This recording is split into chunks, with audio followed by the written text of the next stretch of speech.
Radhe Radhe. May this be an offering to Radha Krishna, and welcome to the beginning of another live Sangha. I trust that you all who may come are feeling accepted, comfortable, welcomed. May this be a space where we uplift each other, share positive sentiments, and relate in one another's experiences. Welcome.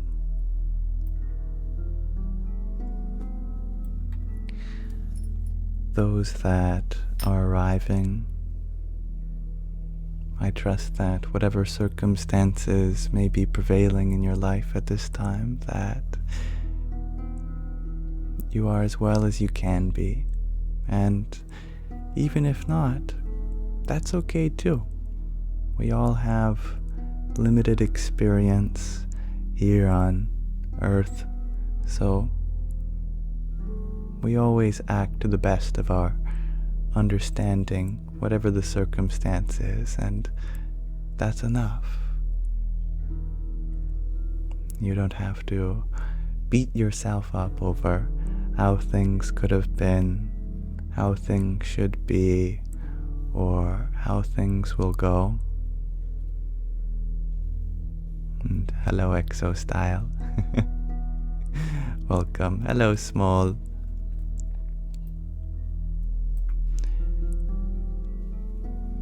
A beautiful day here in the west coast of Canada. It's nice and sunny out. Some clouds. Hello, Sky Guardian. You share that the veggie burger I was eating looks so good. Well, I'm delighted that it captured your taste buds, fantasies.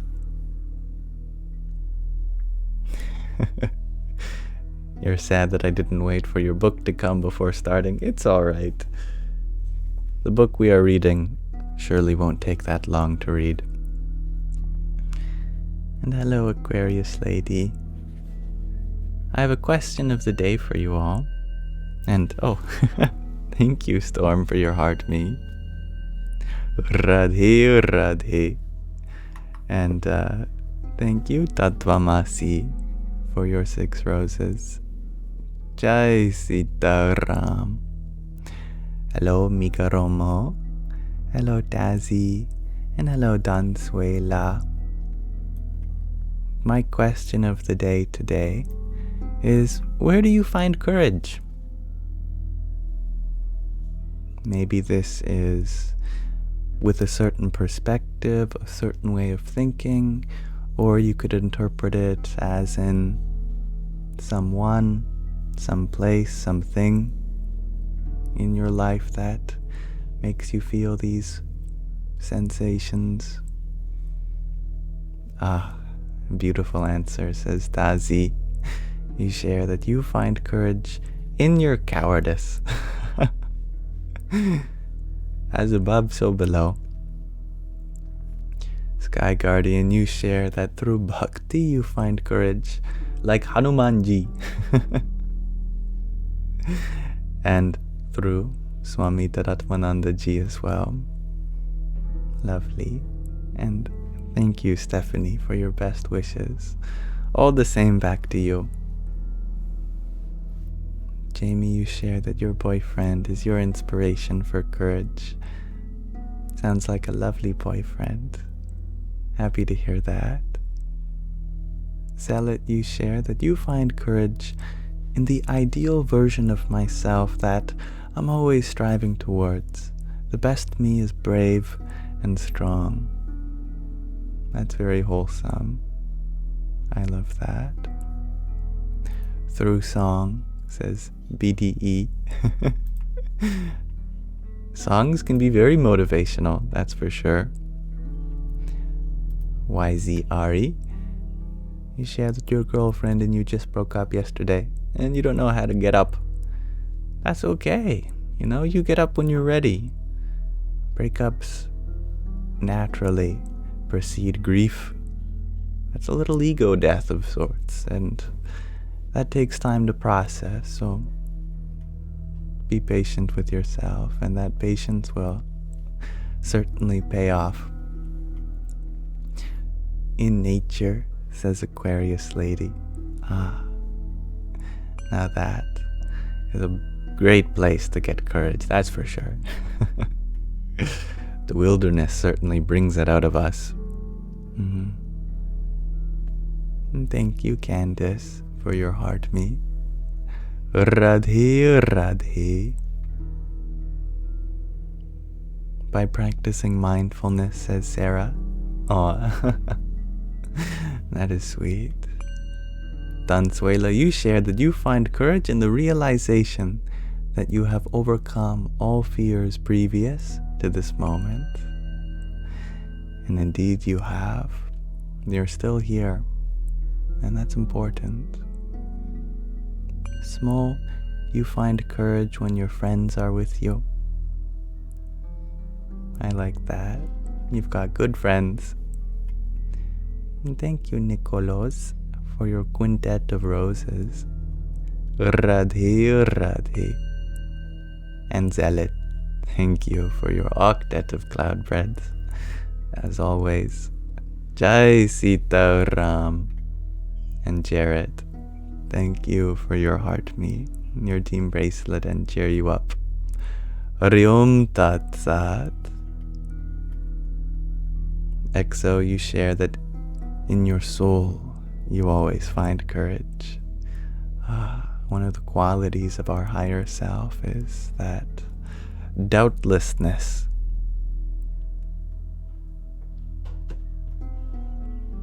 And Emotional Fox, you share that you find courage while playing chess. You are very, very offensive while playing chess, it sounds like, which is good. Oh, thank you, Sophie. I appreciate that. My voice soothes you, or to rephrase, that you find soothingness in my voice. And I love the way you take a spin on the question of the day, Jarrett, that if you ever feel nervous, that is a sign you are on the right track. Indeed, oftentimes our path takes us to expand our comfort zone, and that resistance with our comfort zone can be indicative of the fact that we are growing, we are expanding. Now, I love all these answers to the question of the day. It sounds like we have a very courageous audience here today, which is wonderful. And where did 200 people suddenly come from? The last time I looked at the audience count, it was at about 50. Now it's 250. Welcome. So, yes, I appreciate all your answers to the question of the day.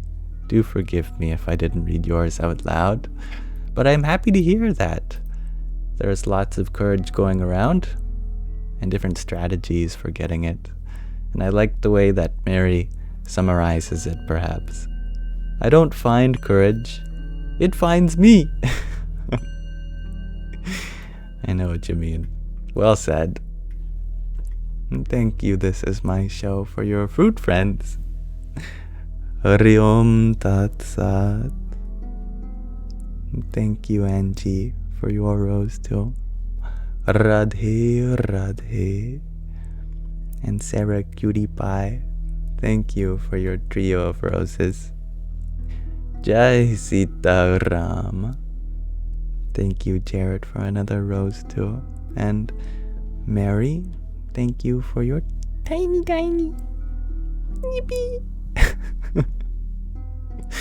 So why don't we crack open our daily reading? Today we are reading the spiritual teachings of Ramana Maharshi. I guess I gotta move a little bit to my right.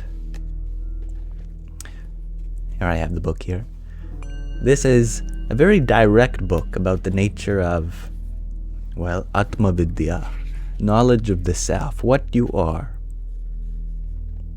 Yesterday we read the introduction and the foreword by Carl Jung, and just before we begin, there's a short biographical sketch of who Ramana Maharshi is. So, he was born 1879, so more than 100 years ago, and he lived until 1950. He was one of the greatest spiritual teachers of modern-day India. At the age of 17, he attained a profound experience of the true self without even the guidance of a guru, and thereafter remained conscious of his identity with the Absolute, Brahman, at all times. After some years of silent seclusion, he finally began to reply to the questions put to him by spiritual seekers all over the world. He followed no particular traditional system of teaching, but rather spoke directly from his own experience of non-duality. Ramana Maharshi wrote virtually nothing. His teaching took the form of conversations with visitors seeking his guidance, as transcribed by other followers. The brief instructions he left with his followers, and a few songs. His method of instruction was to direct the questioner again and again to his true self, and to recommend, as a path of realization, a tireless form of self-inquiry featuring the question, who am I? The transcribed conversations of Ramana Maharshi are known among spiritual seekers the world over and prized for their great inspirational power, which transcends all religious differences. Sri Ramana Maharshi was born on the 29th of December in 1879 in Tiruchuli, Tamil Nadu in South India. He was the son of Sundaram Ayyar, a scribe and country lawyer. He was given the name Venkataraman, abbreviated as Ramana. At the age of 17, he suddenly had an experience of death one day, in which he realized that the body dies, but the consciousness is not touched by death. I am immortal consciousness. All these, he later reported, were no idle speculations. They went through me like a powerful living truth that I experienced directly, almost without thinking. I, i.e., the true I, or the self, was reality, the only reality in this momentary state. All conscious activity that was related to my body flowed into this I. From that moment, all attention was drawn, as if by powerful magic, to the I, or the self. The fear of death was permanently extinguished. From this time on, I remained fully absorbed in the self.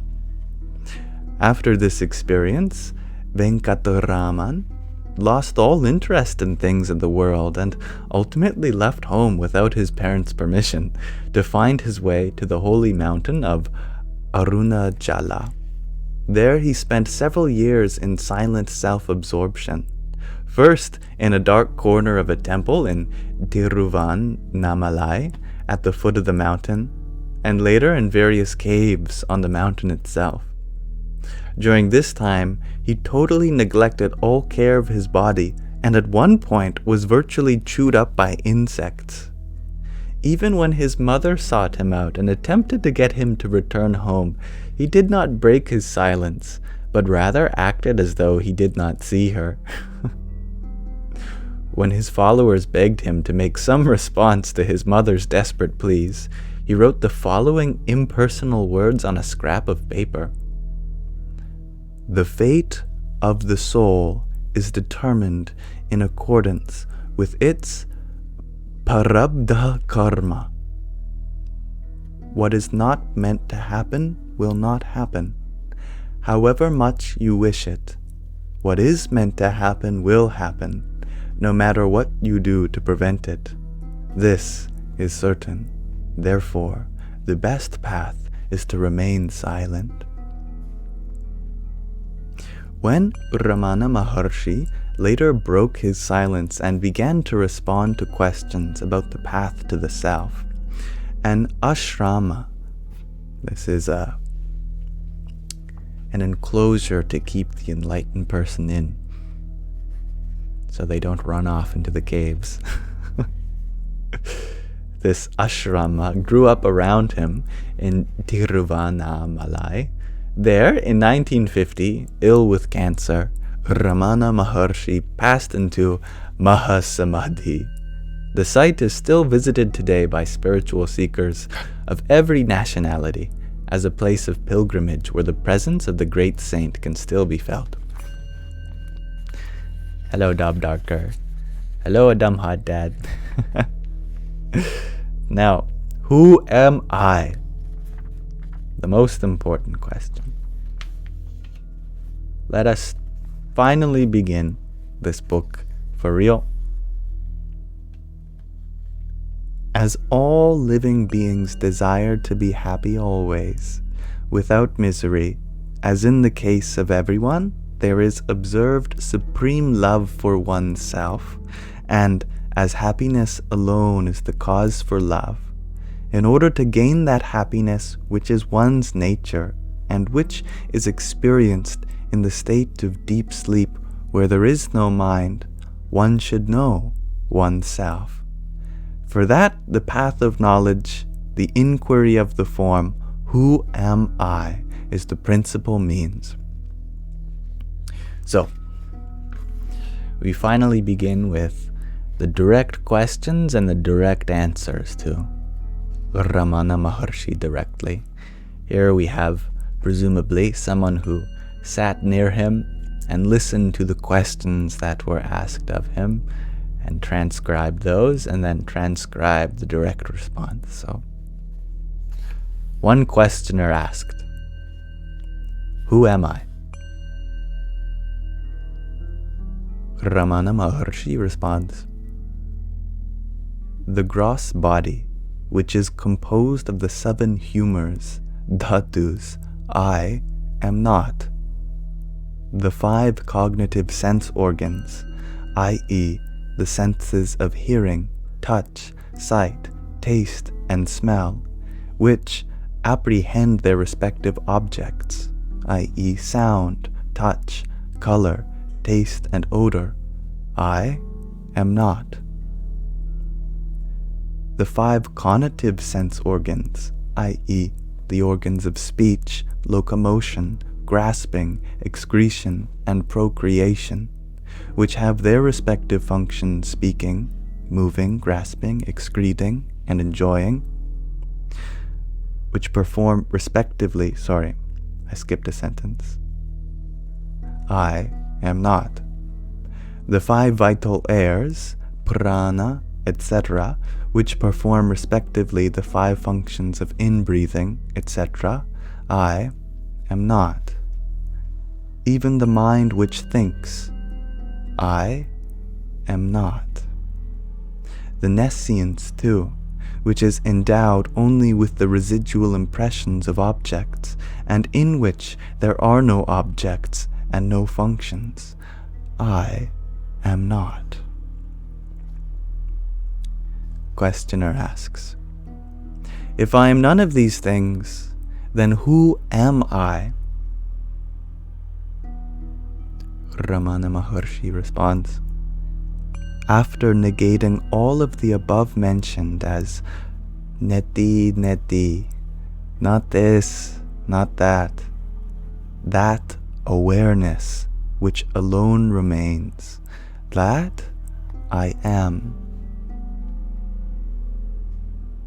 Questioner asks, what is the nature of awareness?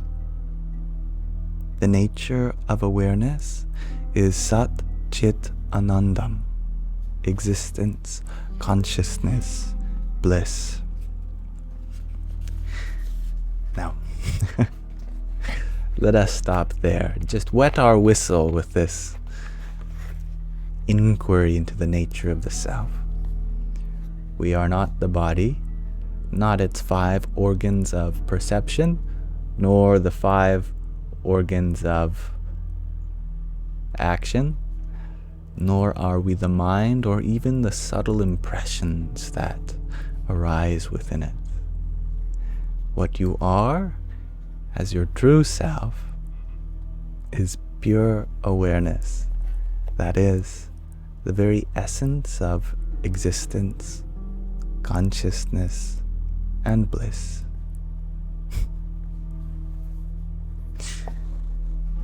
I thank you for reading with me, listening. Allow me to extend my gratitude back to those who sent a gift whilst I read. Thank you, Storm, for your balloons. Radhe, Radhe. And Kami, thank you for your trio of fires. A heart me, a team bracelet, and a pair of roses. Ariom Tat Sat.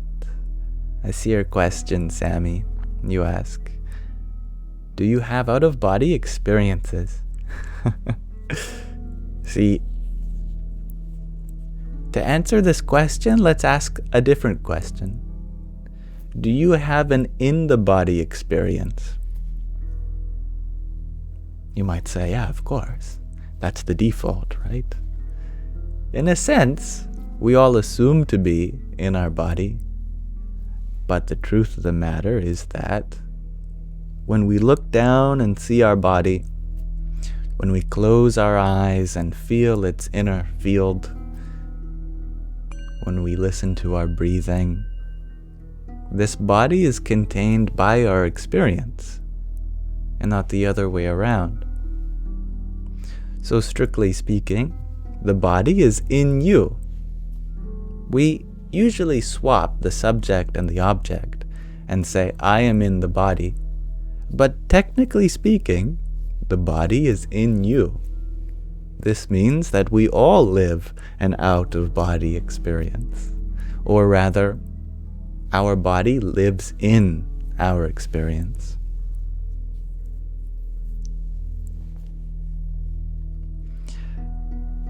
That's a great observation, Brooksby. So many things have been inverted. It's a good word. I concur.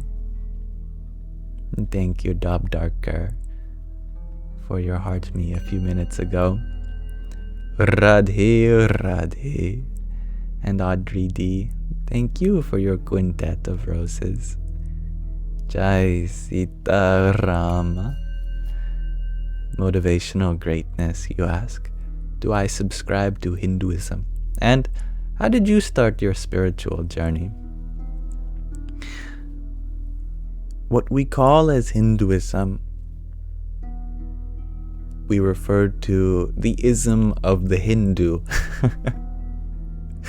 Hindu is a word given by the Persians. So it's an exonym rather than an endonym.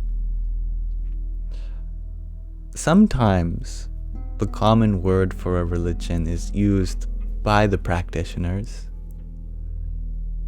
For example, Christians refer to themselves as Christians. But what you might describe as a Hindu is really an external kind of label.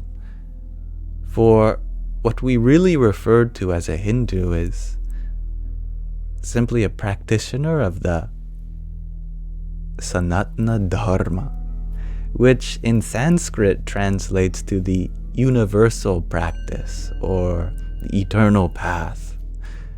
So what is that exactly? Well, it isn't. It's not anything particular. It's the very path of spirituality itself. So what we call as Hinduism is just really a synonym for spirituality as a whole. It includes everything else. Now on to your second question. How did you begin your spiritual path? Well, ask my mother, how was it like when I was born? Because there is no beginning. It has been going for eternity. But I really started to question some basic assumptions about life and university, naturally. And there I started to, I guess, self-identify as spiritual around the age of 16. It was mathematics that ultimately directed me towards spiritual things, or rather logic and set theory, which aren't inherently spiritual, but the perspective in which I approached them naturally became spiritual. Zealot says, man, yeah, math will get ya. Beware. Thank you. This is my show for your heart, me, and 33 team bracelets a minute ago. Om Namo Bhagavate Vasudevaya. Mr. Astrolabe, you share that you believe numbers are divine. I love that belief. I concur with that sentiment. Yeah. Sky Guardian, you share that you will ship me one more or two more books to read after I finish The Roar of the Ganges. Then you shall retire. Thank you, Sky Guardian. I look forward to that. Oh my goodness. Jarrett is expressing the virtue of generosity again. And I thank you for gifting subscriptions for so many people. Today, you have shared this gift to Daisy, Barbara Kelly, Ali Bunzi, Noni DeLong, Freak Meow, someone with a name I am not able to pronounce. Maybe it's Telugu. Thank you, Mandy, Anya, Jessie, and Sarah E. I look forward to being in the service of all of you. That's very kind. Radhe, Radhe. Lucino, you ask a great question. How can one prove that the body, the cells, etc., isn't the one generating consciousness? I don't think we can prove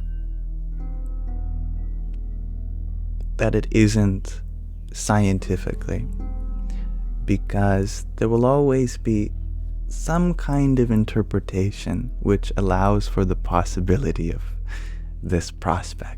Like consciousness is generated by the body. And to some extent, there is evidence supporting that the mind, some of the experiences in the mind, are very much related to various neurological firings. However, it's important to spiritually distinguish the consciousness from the mind. What we refer to the consciousness colloquially or scientifically is often just a synonym for the functions of the mind. However, what we truly mean by consciousness in a spiritual context is different scientifically. It refers to the witness of the experience.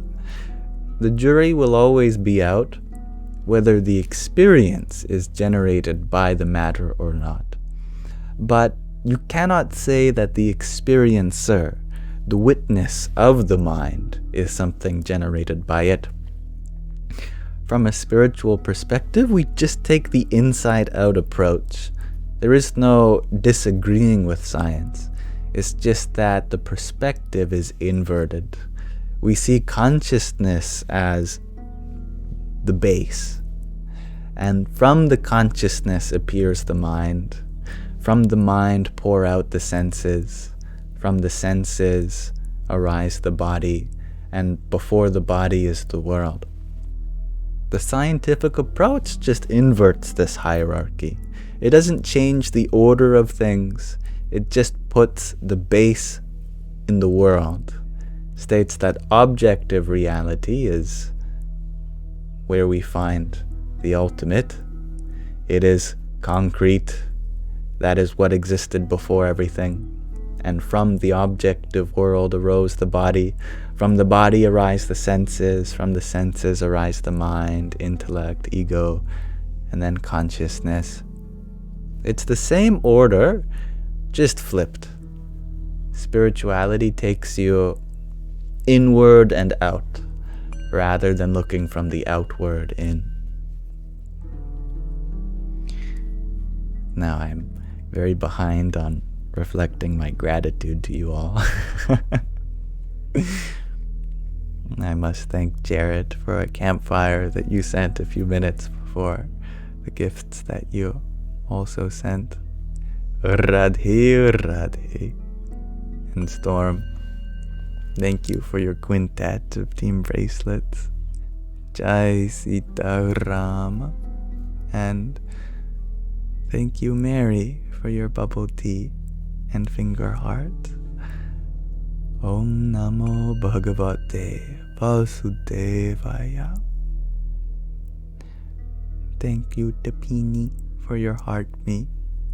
And Fernando, thank you for your 10 tiny dinies. Nyam, nyam, nyam, nyam, nyam, nyam, nyam.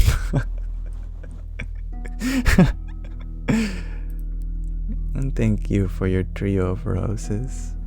Oh, one with a name I am unable to pronounce. It's a beautiful script, though, whatever language is used to transcribe your name. And Freak Meow, I see that you subscribed. From a gift from Jarrett as well. Happy to be in your service. And thank you for the heart me as well. Oh, one with a beautiful name that I cannot pronounce. And thank you for the rest of you for being patient whilst I extend my gratitude back to my generous gifters. And Tattvam Asi, thank you for your pair of GGs, TikToks, and an ice cream cone. Radhe, Radhe. And one cheeky chick, thank you for your heart me too. Jai Sita Rama. And 31 planes of existence, thank you for your love you. Radhe, Radhe. And Kami, thank you for another rose. And 15 cloud breads. Hari Om Tat Sat. Alfie, you ask a very beautiful question. Is the power of observation also able to gain, or is it an infinite lesson of learning? I think the gain is in the infinite lesson of learning. So, both. One cheeky chick, thank you for your quintet of tiny dinies. Yippee! And thank you, Storm, for your 5 team bracelets as well. And Sand Shifter, thank you for your heart me and 40 team bracelets. Radhe, Radhe. Thank you, Lori, for your tiny. Yippee! And Ashley Rose, thank you for your friendship necklace. Donsuela, you ask, if God has made everything in perfection, why does our very sun give us cancer? Why is illness at all? Well, that reminds me of a short story of a disciple who learned from his guru that everything was God. It was time for that lesson, and he was so excited to hear this piece of knowledge from his guru, that everything is God. So he went out into the streets and he started celebrating. Everything is God. And there was a stampede of elephants approaching. And he just saw that as God too. Oh, God, come here. Yes, yes, I invite you. And, he nearly got stomped on, trampled by all these elephants. And his guru ran out. He said, why didn't you run out of the way? And he said, but Guruji, you said everything was God. Why would God want to hurt me? He said, yes, it is true. God includes those elephants. But God also includes your friends who told you to get out of the way. Why didn't you listen to God in the form of your friends? I understand now, Guruji. Likewise, yes, God has given us this vulnerability to ultraviolet radiation that comes from the sun. But He has also given us this intellect to take care of ourselves by going into the shade, as well as the intelligence in those who have developed products such as sunscreen and the ability to increase your melanin in your skin. In general, the illnesses are not some defect of life. They are always some lesson, some opportunity for us to grow, let go, and become more selfless. Now thank you, Ashley, for your friendship necklace and another heart me and pair of tiny dinies. Yippee! And MJ, thank you for your 10-finger hearts. Radhe, Radhe. Thank you, Sand Shifter, for another trio of friendship necklaces. And Mihai, thank you for your rose. Hari Om Tat Sat. And Ashley, thank you for your rose, another one. Hari Om Tat Sat. Motivational greatness, you ask. Do you find truth in all religions, or do you think we haven't tapped into any divine truth? I'd say there is truth in both clauses of your sentence. That consider a bubble floating in the air. You could say that the atmosphere, the air, is inside the bubble. This is true, it contains it. But it doesn't contain all air, just a part of it. When you pop that bubble, there is really no difference between the air that's inside of it and the air that's outside. It might look shiny, it might look nice and pearlescent, all these diffractions of light giving rise to the spectrum of colors, but it's still the same air inside and out. Similarly, you can say that a religion contains the truth, but it doesn't contain all of it, because the truth is infinite and religions are finite. For example, the book of the Bible, the books of the Bible, they have an end to them. There is a last page. They don't go on forever. And the nature of the source of this existence is infinite in all regards. So there is no conceptualization that's able to contain that infinitude. So to really get a full understanding of truth, we must look at it from all perspectives. Just like how we live in a 3D world, but our retinas are 2-dimensional. The images on each of our eyes are only 2D. We don't actually take a 3D perspective of the world. But we can come to a 3D image in our mind by walking around something. And then, mentally, we stack all those photographs together, we get a 3D impression. This requires us to go around to look at it from all perspectives, rather than just focus on one perspective. That way, we go from a two-dimensional to a three-dimensional understanding of something.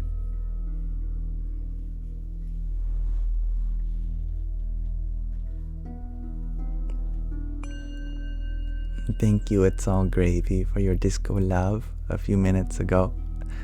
Ariom Tat Sat. And Jarrett, thank you for another flowers. Om Namo Bhagavate Vasudevaya. And thank you, Ostlending, for your 15 roses. Do forgive me if there is a better way to pronounce your name. And thank you, Bra, for your bouncing beach volleyball. And thank you, Storm, for your quintet of team bracelets. Radhe, Radhe. And Liz, thank you for your rosa. And Malaya, thank you for a good night. That's very cute. Hariom Tat Sat. And thank you, Sand Shifter, for your hanging lights. Jai Sita Ram. And Nirvar, Moon and Star, thank you for your cloud bread. Om Namo Bhagavate Vasudevaya.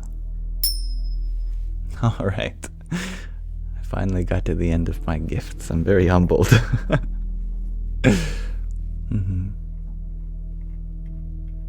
All right, Laura, you are wondering why you are smelling incense. You don't have incense. You know, the power of the mind is often understated.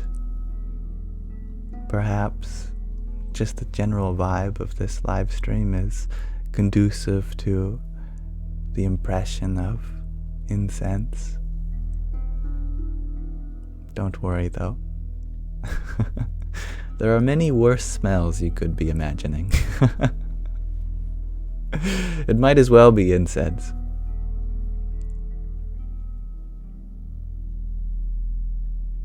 Auntie, you share that. I remind you much of your son. We could be twins. That's very lovely. You know, I used to be a twin. Unfortunately, my twin died in the womb, but I survived a little miraculously, according to my mother's story. Who knows? Who knows? But I am happy that your motherly qualities extend past your own son and see a child within everyone and everything. And thank you, Sand Shifter, for another finger heart. Radhe, Radhe. Motivational greatness. You share that you have heard theories such as Jesus being Krishna. Have you heard this? There are many similarities between the Christ and Krishna. Both are, without a doubt, Avataras. These are dissensions of God. In fact, that's where we get the word avatar in English, which linguistically literally means a descension, from the root word to descend. A dissension is a personal form of God, Bhagavan. What is God? Well, God is Brahman, first and foremost. Br is the root verb meaning to expand. Brahman means that which is all expansive.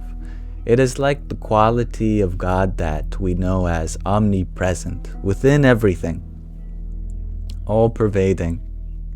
So Brahman refers to that.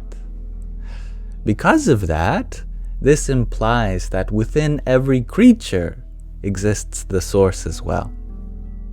And that corollary of this fact implies a higher self within every living being. This higher self is called Paramatma, which literally means higher self.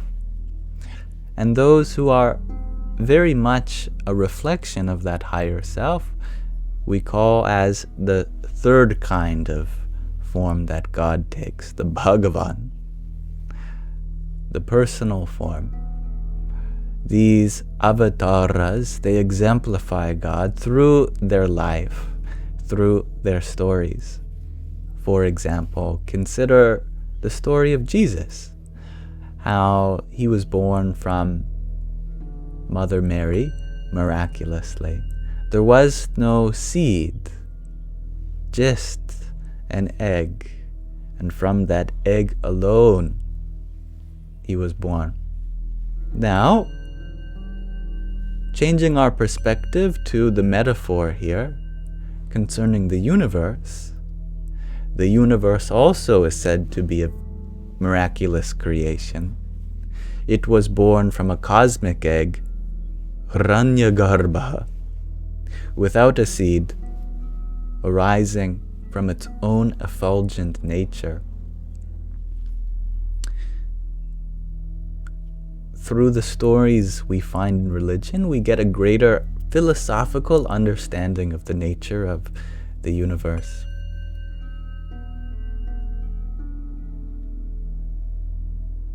But are Jesus and Krishna the same? Well, God is one, yes. No matter what you believe God is, we all come from the same one.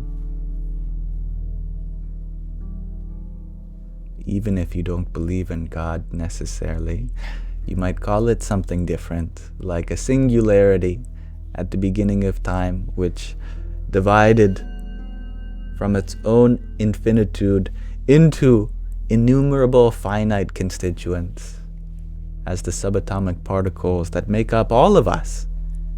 All that energy was once one, and in that unity we were. Now there exists a separation between these fragments of the source. But whether you take the path of the Christ or Krishna, the destination is the same.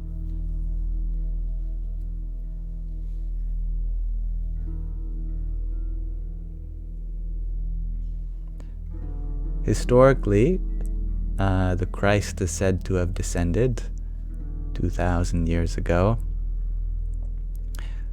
but Krishna was 5,000 years ago. So their stories are different.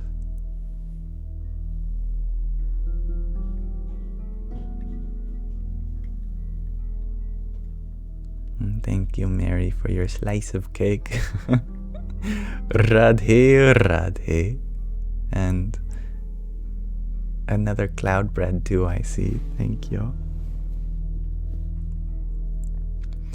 And thank you, this is my show for a star. Hari Om Tat Sat.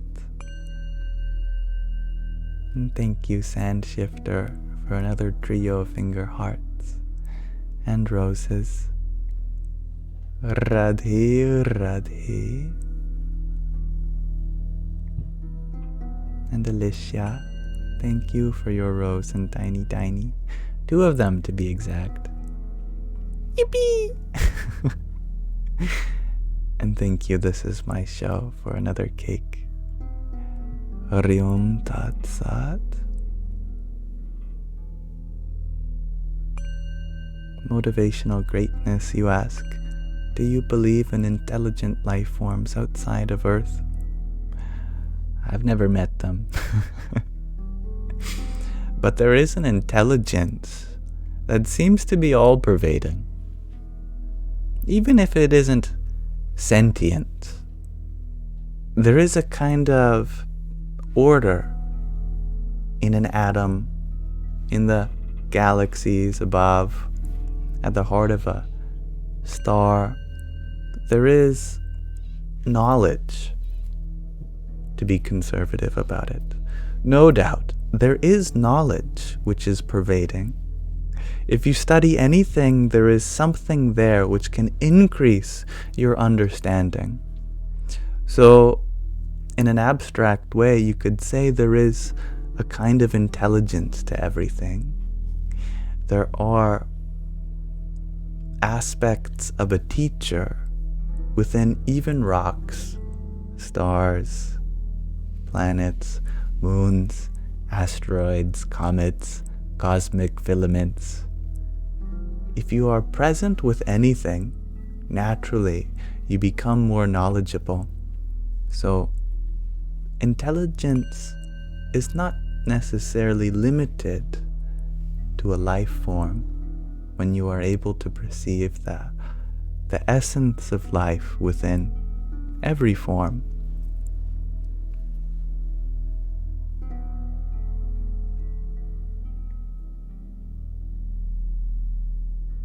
Thank you. This is my show for another cake. Radhe, Radhe. Steve, you ask, does the immensity of the universe frighten you? It used to, yeah. Many of my anxiety attacks certainly came from that overwhelming sensation of the infinitude of existence. However, it eventually dawned on me that I'm allowed to be here without intellectualizing it all. That this universe exists, but not for us to comprehend. If we try to comprehend it all, naturally we become anxious. But there's no necessity to know everything. You can just be without a need to process it all. Additionally, even though the universe is so vast, that very fact implies that anything is possible. You know, anything. Of course, that doesn't mean everything will happen, no matter what you think of. It means that this mystery is a possibility, and if we see it as such, then we can open ourselves up to it rather than feeling like we have to close ourselves off from it.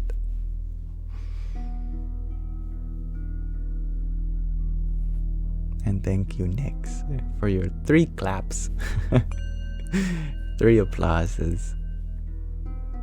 Radhe, Radhe.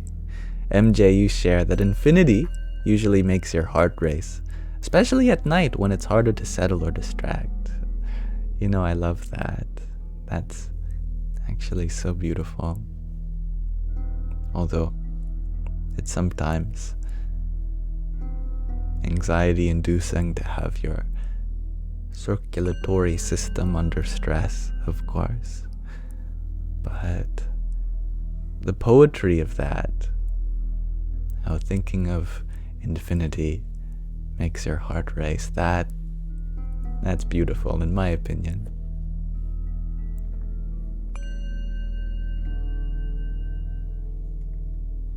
Thank you, Gerardo, for your rose. Radhe, Radhe. And hello, Diana. Raz, I love your question. How can God be emptiness? Think about how when you want to paint a painting, you start with an empty canvas. That emptiness is what inspires creation. Does that kind of make sense?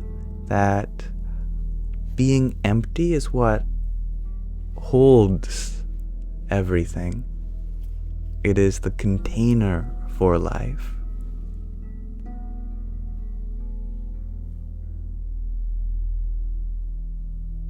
And thank you, Sand Shifter, for your pairs of trios of finger hearts. Radhe, Radhe. And John F., thank you for your rose. And your tiny, yahoo! And wake up and twinkle. I love your username. Thank you for your heart me. Hari Om Tat Sat. WTF, you share that you think we are more connected to this planet than we believe, and we divide ourselves. I think so too. I think you're very right about that. It's funny. When a bee goes and makes a house, we call it a beehive, and we consider that a part of nature. But suddenly, when a human makes a house, we go, it's no longer nature. What is it? It's the building supplies? It's because we're using plaster and concrete and paint. Is it just because it's not organic, it won't break down?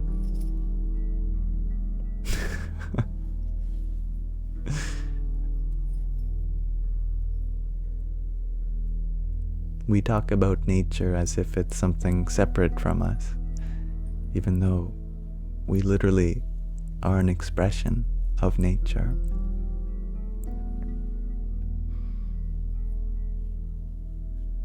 And thank you, Jarrett, for your finger heart. Radhe, Radhe.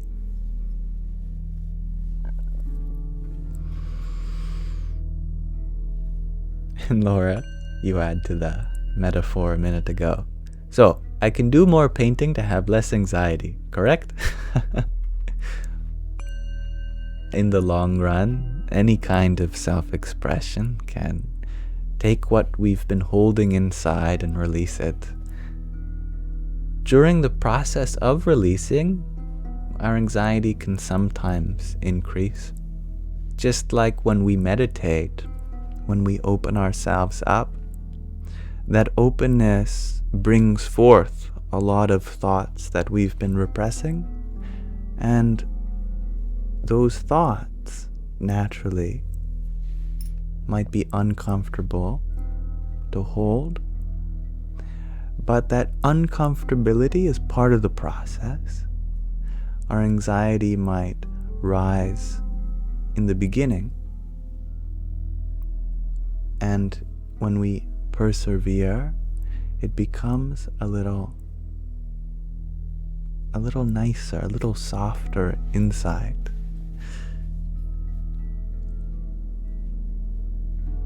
Once we've released what we've been holding on to, then the anxiety drops again. Hello, Space Dust. Mr. Astrolabe, you ask, do you think that consciousness might be an algorithm running on the OS, the operating system of the universe? That's beautiful. I hear you, and I raise you this. Do you think that the universe might be an algorithm running on the OS of consciousness?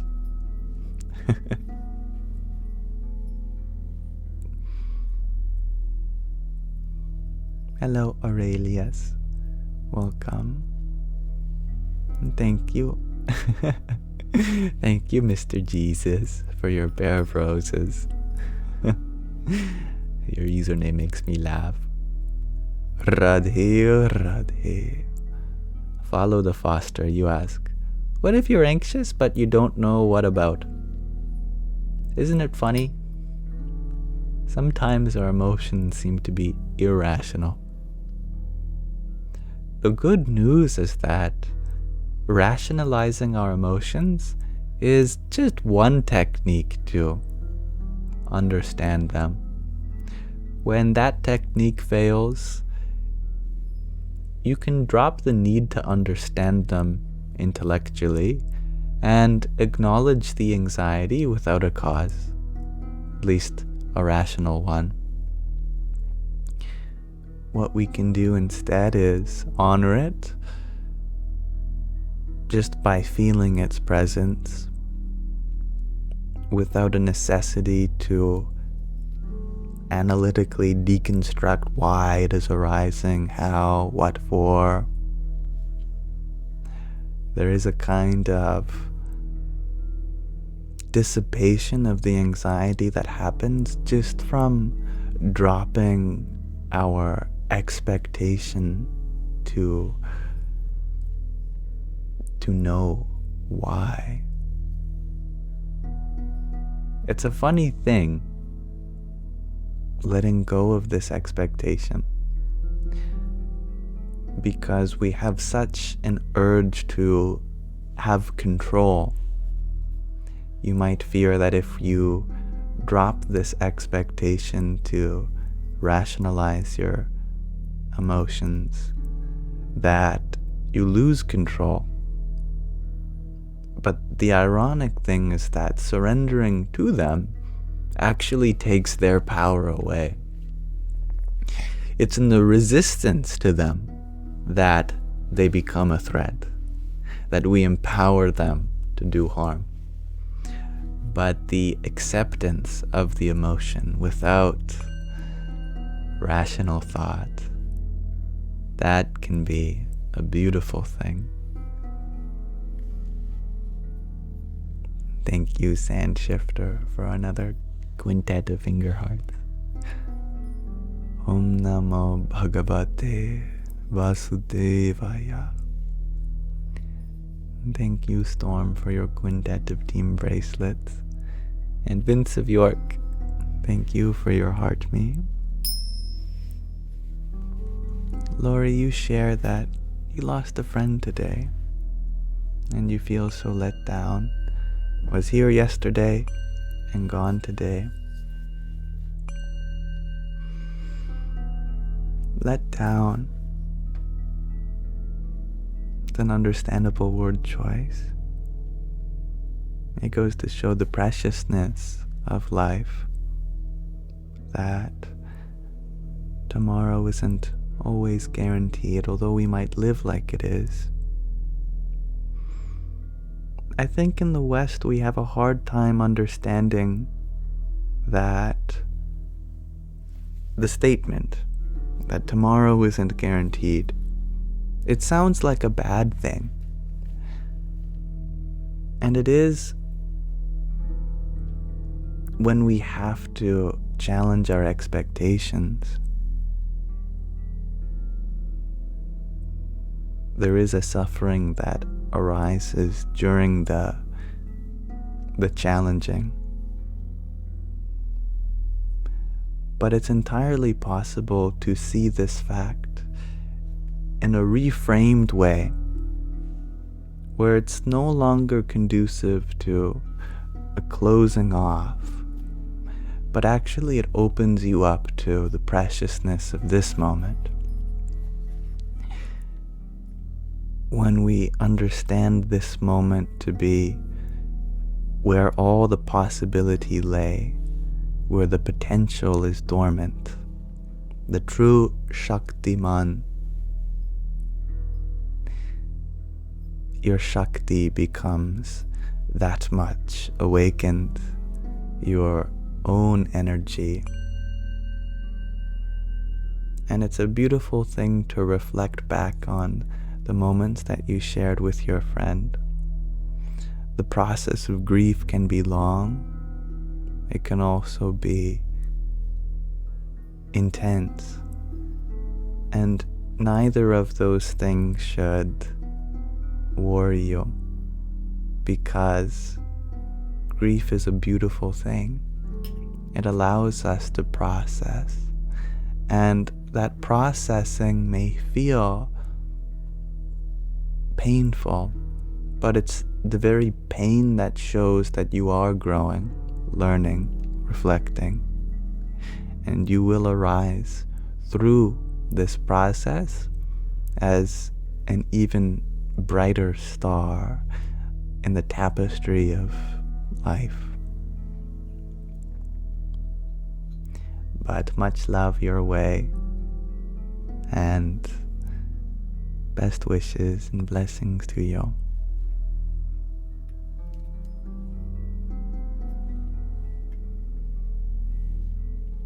And thank you, Mary, for your balloons and ice cream. Radhe, Radhe. And Raz, thank you for your rose too. Riom Tat Sat. And Michelle, you add to that idea of losing a friend.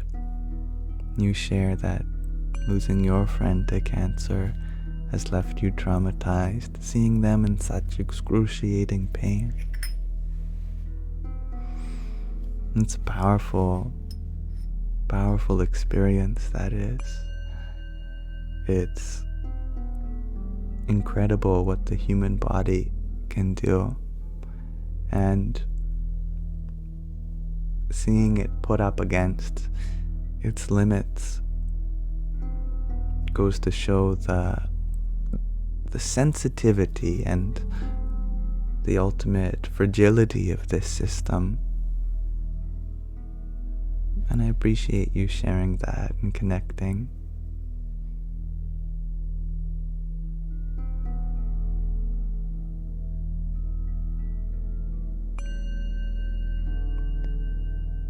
Sometimes there is relief when they have passed on, and knowing that there is no fight anymore, that there is a peace that has arisen from letting go of this body. And just as Krishna says in the Bhagavad Gita, like casting off worn out clothes and adorning new ones, likewise, when our soul is ready, we cast off our body and adorn a new one, better fit to achieve our dreams.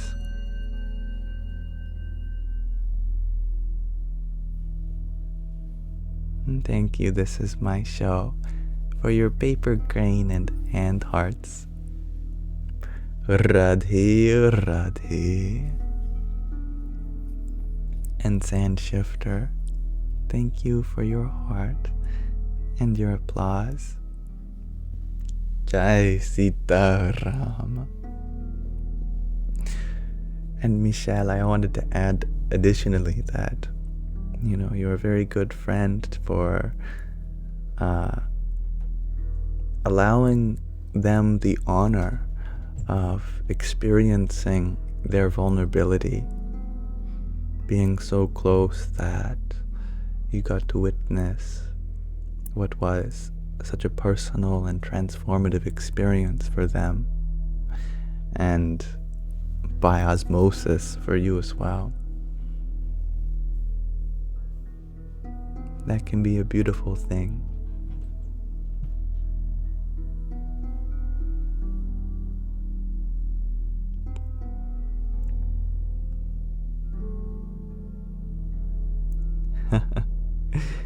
Dylan, you ask, have I read the Minecraft end credits poems? Thoughts? I have, of course. I don't remember it off the top of my head, but I love the purposeful vagueness of it, that it was for a greater reason, that there is some kind of spiritual beings that are higher than Steve or Alice, the protagonist of the game, that in the end there was a witness of your journey, a witness that was not always obvious.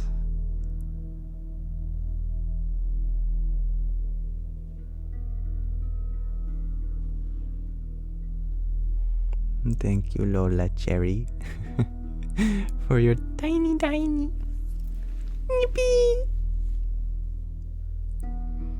Sharky, you ask, can I change the mindset of being done with life after fighting for it for years?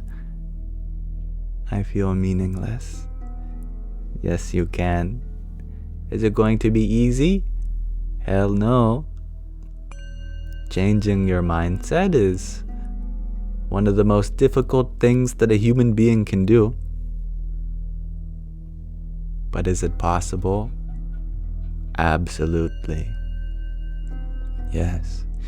To understand how to take some leverage over the mind, we have to understand our relationship to it. For example, in big corporations, there's a very specific structure to the hierarchy. There's CEOs. These talk to managers. These managers talk to supervisors. And these supervisors then conduct the employees. That's just one such structure. I'm not that knowledgeable in the corporate world. But likewise, there is a hierarchy in our human system too.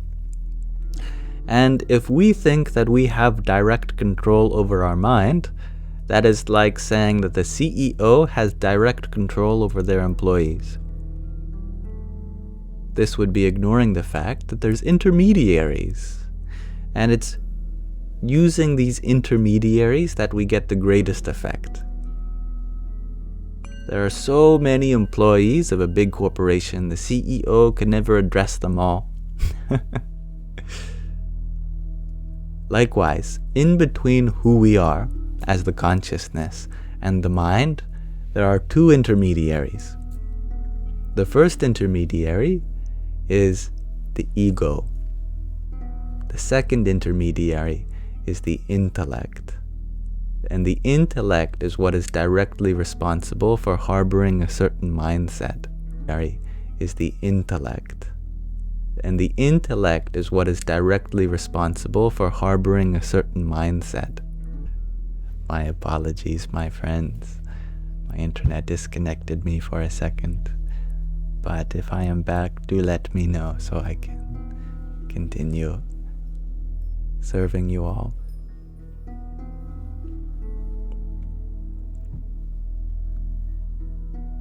We're good to go. Okay, thank you. So if we want to change our mindset, that requires giving different knowledge to our intellect. The knowledge is like the set of instructions that it uses to cull the mind, to suppress certain thoughts and give energy to other ones. So how do we give the right knowledge that's conducive to living a meaningful life to the intellect? This is dependent on the role of your sense of self, called the ego. The ego is responsible for cultivating experiences. And depending on your sense of self, you will experience different things. Two people could watch the exact same movie, but have completely different experiences depending on their sense of self. For example, maybe the first person, they're really interested in computer graphics and rendering. So they're looking at all of the visual effects. They're criticizing, that thing looks realistic, that doesn't look realistic. Oh, it's interesting that they used that effect there to convey this kind of meaning. But the other person, they are interested in acting, so they're looking at the tone and the speech, how the actor conveys the character that they are portraying, etc. And maybe the acting in this movie was good, but the CGI was terrible. So the first friend says, I hated that movie. But the second friend says, I love that movie. And they're debating why it might be good, why it might be bad, without realizing that the experience was dependent on their sense of self. Naturally, What you see in yourself, you will see in others. So if we want to cultivate a positive mindset, that requires giving uplifting knowledge to the intellect. Where is the knowledge coming from? It's coming from our experience. So to get a positive experience, we need to refine our sense of self. This means associating with the right things and unassociating or dissociating from the wrong things. That is why it's so important we're taught as children. Pick the right friend group. Otherwise, naturally, you'll grow up to be someone who doesn't have the right toolkit for practical, meaningful values in their life. They might have street smarts, sure, which come in many forms, and they are important in other aspects of life. But if you really want a rich, meaningful life, that requires associating with the right people, the right places, the right things. And if you can't do that physically, at least do it digitally. Instead of watching all of the videos on drama, start watching videos on inspirational people to you, uplifting stories, rather than all the negativity. This power of association is the first and only control point we have over the whole human system. We cannot directly control our body, nor our mind, nor even our decision-making faculty. Scientists have discovered that our intellect has already made a decision before the conscious mind is aware of it. What we do have control over, however, is what we associate with. It's your choice whether you want to associate with kusang, negative company, or satsang, true company. And with this power of association, you begin to have leverage over your decision-making faculty, the intelligence, and therefore also the mind, which is controlled by the intellect. This process is described in the Bhagavad Gita 5,000 years ago.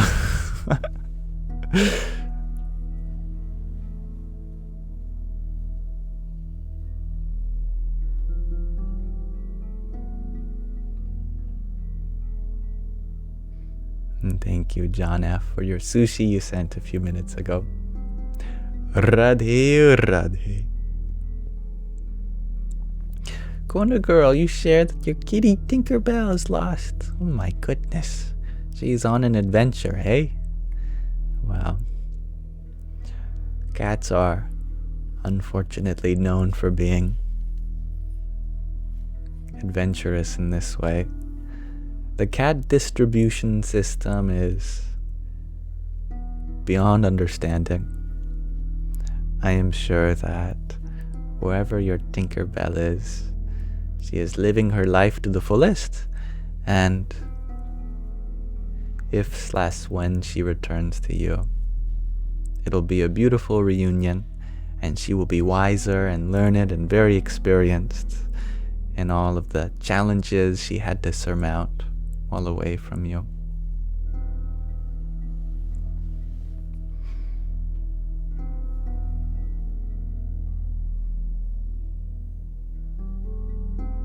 Thank you, Danielle, for your Heart Me and Team bracelet. And Sand Shifter, thank you for your trio of applauses. Radhe, Radhe. Laura, you share that you think you dissociate from not real life, from associate reality, if that makes sense. Is that sickness? I think there might be a little language barrier, but I think I understand the main message. Dissociating, in the sense that I was using it, is not in some kind of disconnectedness with the present moment. What I mean by associating is more subtle. It's like how we use the saying, oh, I don't associate with that person. Even though you might share a class, you might even hang out sometimes, inwardly, they're not my person. That kind of association. But dissociation in the psychological sense of feeling disconnected from your body, mind, or reality in this moment, that can be a traumatic response. And oftentimes it's a very powerful coping mechanism for alleviating the anguish of what's presently occurring to you, developed as an avenue for children to avoid having to process what is occurring to you. And it's very close to being a kind of meditation if you can consciously do it. The problem of dissociating is not that it's wrong. It's that there are more healthy ways to come to terms with what is triggering you rather than disconnecting from it. The mind puts up a fight. No, you should come back. This is wrong. I need you. And the mind does need you to be alive. The mind is a dissension of awareness. Without the awareness given to the mind, it cannot function on its own. So it'll naturally put up a fight. And that can make dissociating a very traumatic experience in itself, because the mind becomes scared when you're no longer listening to it. Knowing this to be the case, since ultimately you are not the mind has to trust this process, that what you are doing by dissociating is one of your rights. However, you do not need to dissociate from the present moment in order to be alleviated from the layers of suffering that our mind creates based on our judgment of what's happening. It's possible to open our heart to such an extent where even if something terrifying is occurring to you presently, it doesn't mean that anything is going wrong, that you are still whole, you are allowed to be here and engaging in the moment in whatever capacity you can. That's enough. You don't have to know what to do, what it all means, or how to proceed. Whatever your best is, that's enough.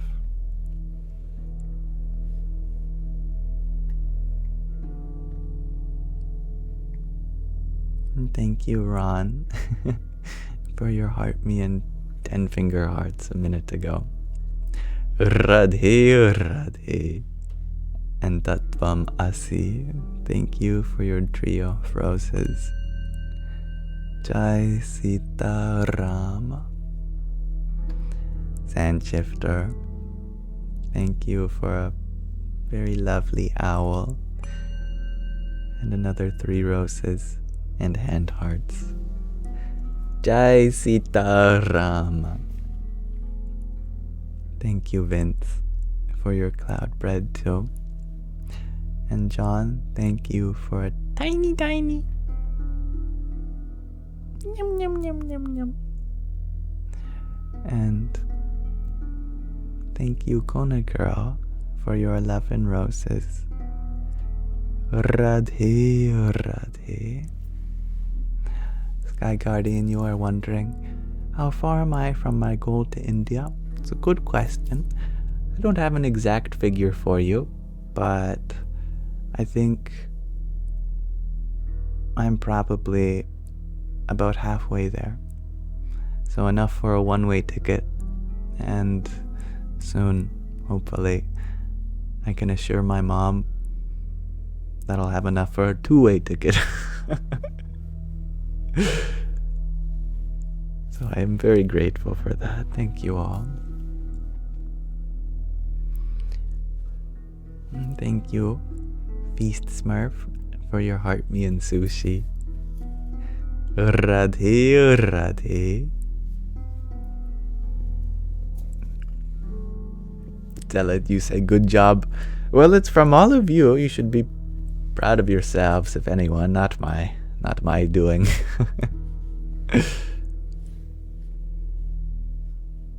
And thank you, Vince, for another ice cream cone, and Sand Shifter, thank you for your cap. Radhe, Radhe.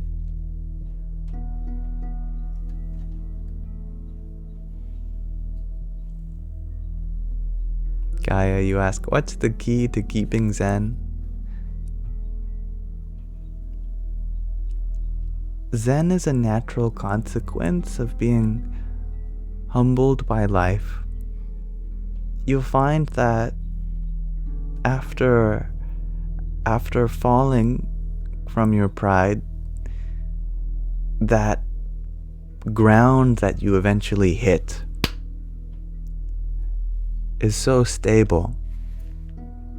What was unstable was all of these perceptions that I created for myself.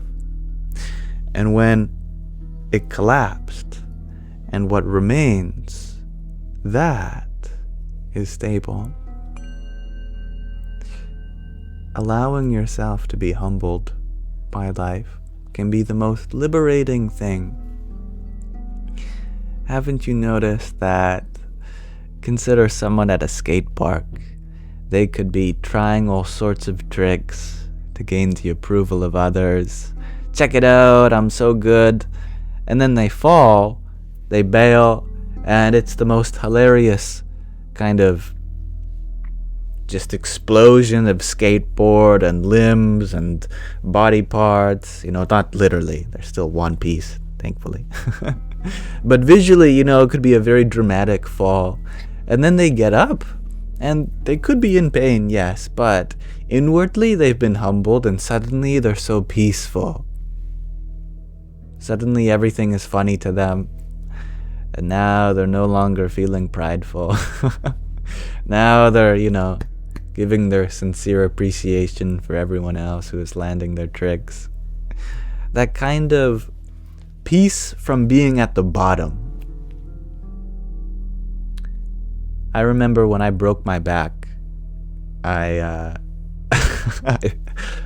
a funny story, but when I was being carried from the paramedics who arrived at the scene, I remember I was cracking jokes, and they said something that stuck with me, that, they're always funny when they're down.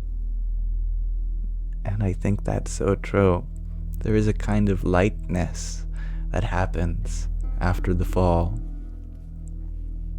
A kind of spaciousness to just allow life take you where it wants, rather than trying to make life into a certain way for yourself. That kind of Zen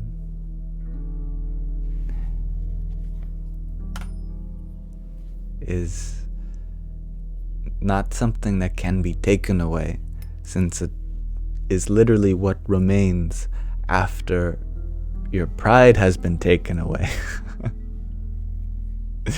It is an absence, not a presence that comes and goes, an emptiness of stability.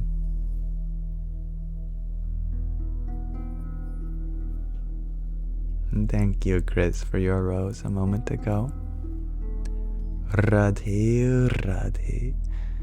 Despite the chaos, yes, well put, Chris. And yeah, so a loss of pride can be liberating. That's right. Or, to rephrase it into a positive, an increase in humility can be liberating. Laura, you ask how to feel stability. When we feel unstable, it is because we've put our sense of self in something that is changing, and changing in an unpredictable way. For example,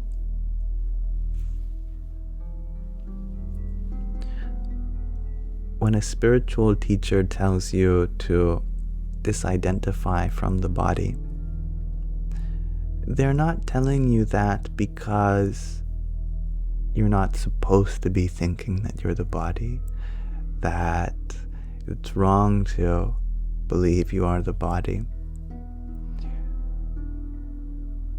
It's from a kind of knowingness that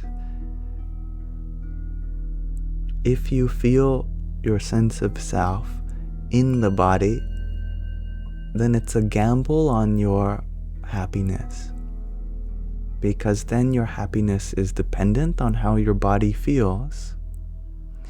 If your body is feeling pleasured, then you're happy. But if your body is feeling pained, then you're unhappy. The problem here is that pleasure and pain seem to come and they go, and there is no clear pattern when you are going to be in pain and when you are going to be in pleasure from the body's perspective. For example, you can't tell me, tomorrow at 5 p.m., will you be in pleasure or will you be in pain? You just don't know. So we are staking our sense of happiness in something that we can't control. So to withdraw our sense of self from that which we can't control into what you truly are as consciousness alone, the very spaciousness of life, that is true stability, because you know that tomorrow at 5 p.m., regardless of what happens to your body and mind, your consciousness will still be there. It won't change. It doesn't go up or down. It is the very firmament of this experience. And so you no longer gamble away your sense of stability.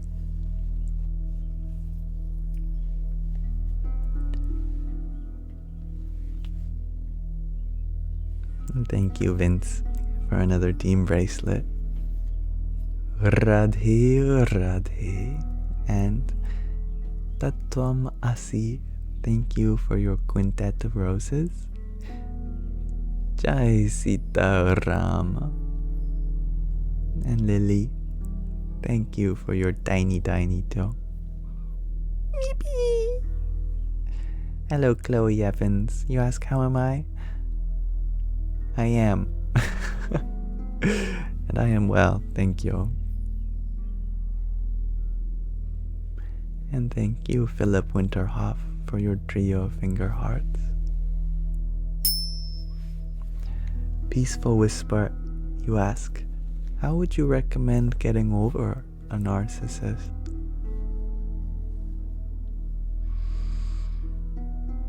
Learning to love yourself, that is going to be such a rewarding experience for you. That true validation comes from within and not without. That being alone isn't selfish. Taking time to spend energy on yourself, that can sometimes be one of the most selfless things you can do in the long run for the betterment of everyone you love. If we run ourselves dry, stretch ourselves thin, how will we be of service to those we love? when we become strong ourselves by focusing on our needs, then we increase in our ability to serve others. So this kind of redirecting your energy from coming from an external source to arising within, this is going to be the most rewarding thing for you.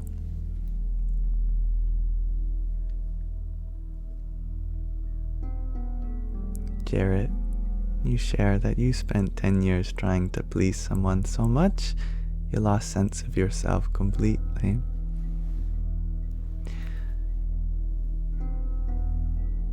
We always want to love others.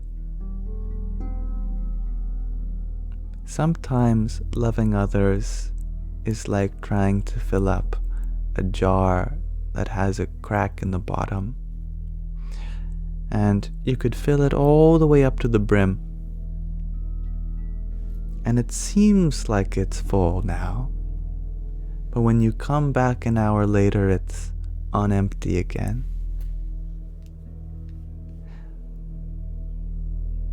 The way to really have this vessel fulfilled is not to keep adding water and hoping that the crack goes away. Sometimes we need to take the water away so that this jar can be, filled in. And that's not something that happens from you. In this case, the jar I'm referring to is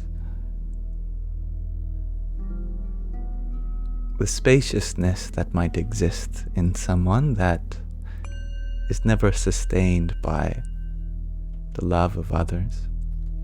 That kind of hole in their heart must be patched from the inside. And we can't do that patching ourselves simply by giving our love and hoping it sticks.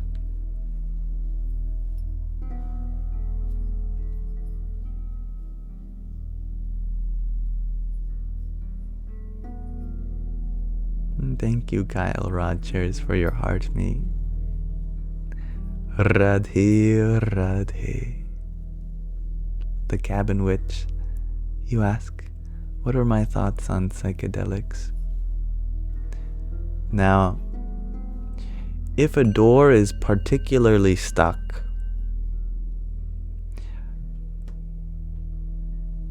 the fire department can come with a variety of tools. Some of them are more invasive than others, more destructive, but you can be sure that they'll get your door open.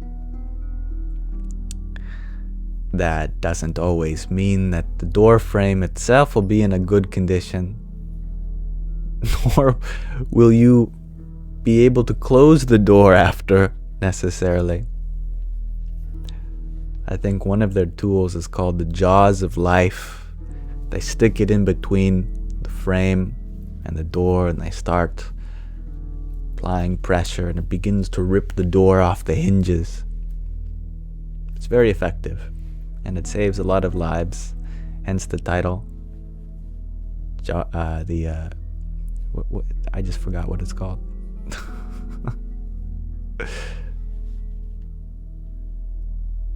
Nonetheless, in this analogy here, the mind is what is to be opened, the jaw of life. Thank you, everyone. Psychedelics can be a very powerful way of opening this mind. Once the door is open, it stays open. There's no need to rip the door off the hinges and then do it all over again. If you have been opened up to a dimension of life, once you're open to it, it's time to walk through that opening, rather than get addicted to the experience of opening the door over and over again. At some point, we have to take our entrance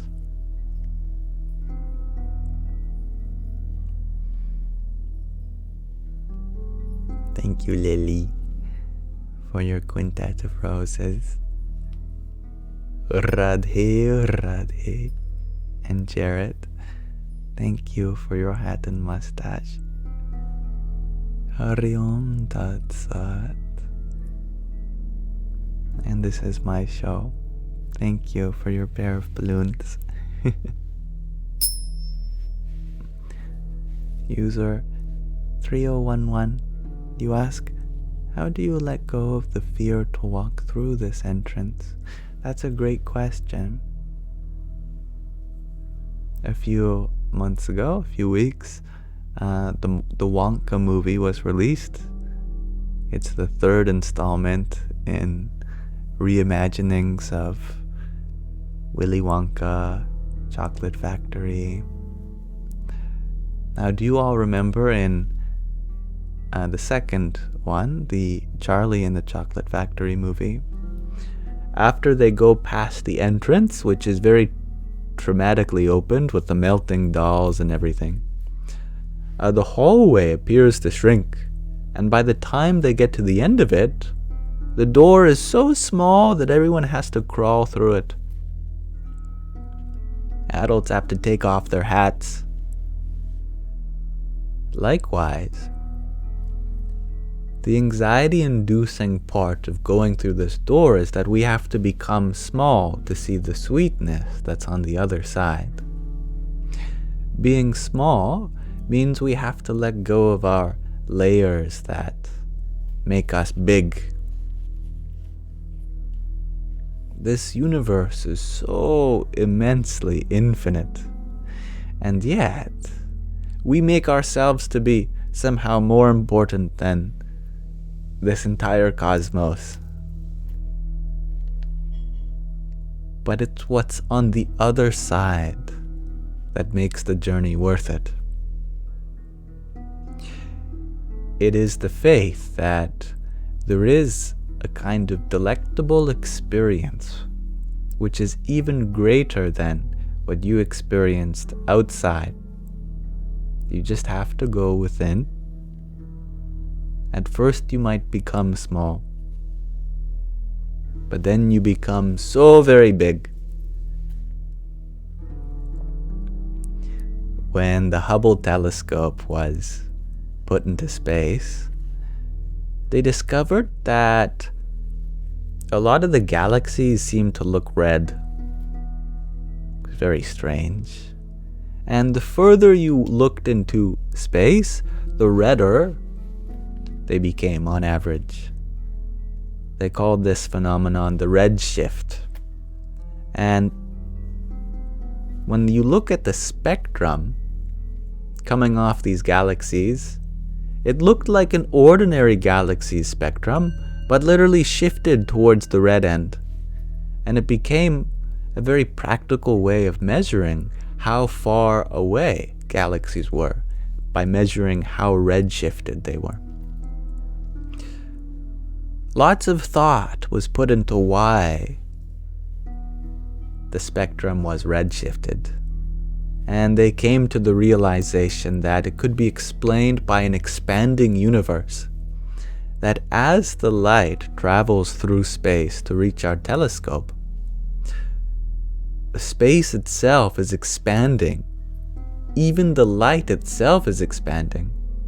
And as you expand the wavelength of light, it becomes redder and redder. By the time it reaches our telescope, it could be literally red or even redder into the infrared. But if you think about this, that the universe is expanding, that means if you go back in time, it should be smaller. And if you keep going back in time, at some point, about 13.7 billion years ago, it should have been infinitely small, just a single point. Somehow, that infinitesimal, zero-dimensional point expanded into an infinite universe. Likewise, if you feel like making yourself small decreases your possibility, well, look no further than our very forefather of the universe, who started off as nothing, and from nothing, out of its own effulgence, manifested everything. So don't be afraid to become nothing, my friend, because, as we all know, nothing leads to everything.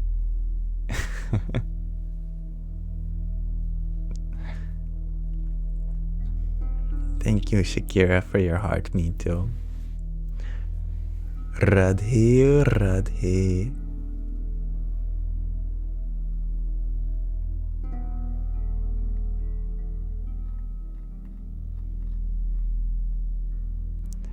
I believe everything, and I believe nothing.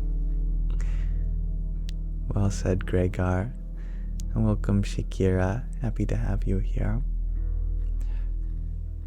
Now, Chloe, you ask, Alan Watts helped me to understand emptiness. What do you think about Alan Watts? Alan Watts is lovely, and he was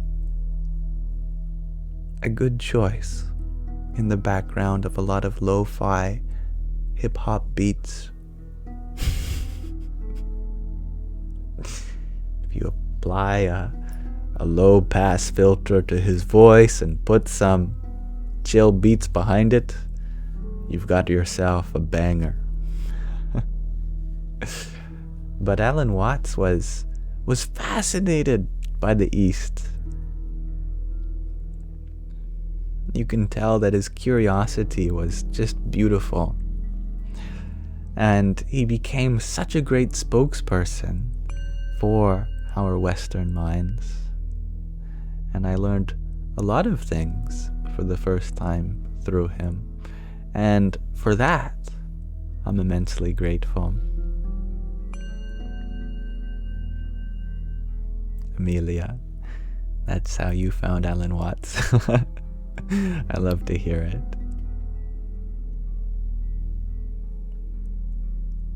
Cheshire's Moon, you ask for advice on grief, not because of someone's death, but death of how we used to see the world. That's beautiful. And yeah, I remember my phone had died. I was living in a dorm at university, and my phone charger broke. So I had to walk to, a nearby gas station to buy a phone charger. And on my walk, I was, very bored, didn't have my phone to entertain me. So I was looking at the trees, and my gaze went up into the sky, and I was looking at the clouds, and then I had this crazy wave of nostalgia go over me.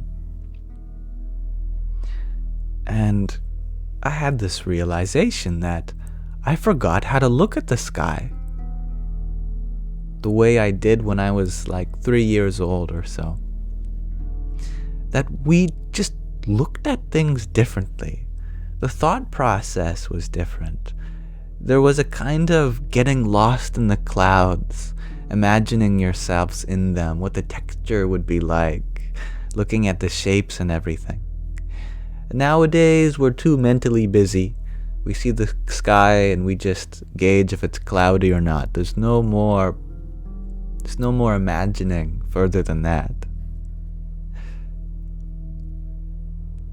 What made me happy, however, is that I understood that inner child of mine never died. That the way we looked at the world was only masked by this growing up. But it's possible to deconstruct that and return to an integration of our modern ways and our traditional ways. We can integrate our past perspectives with our present ones. Nothing has to leave us.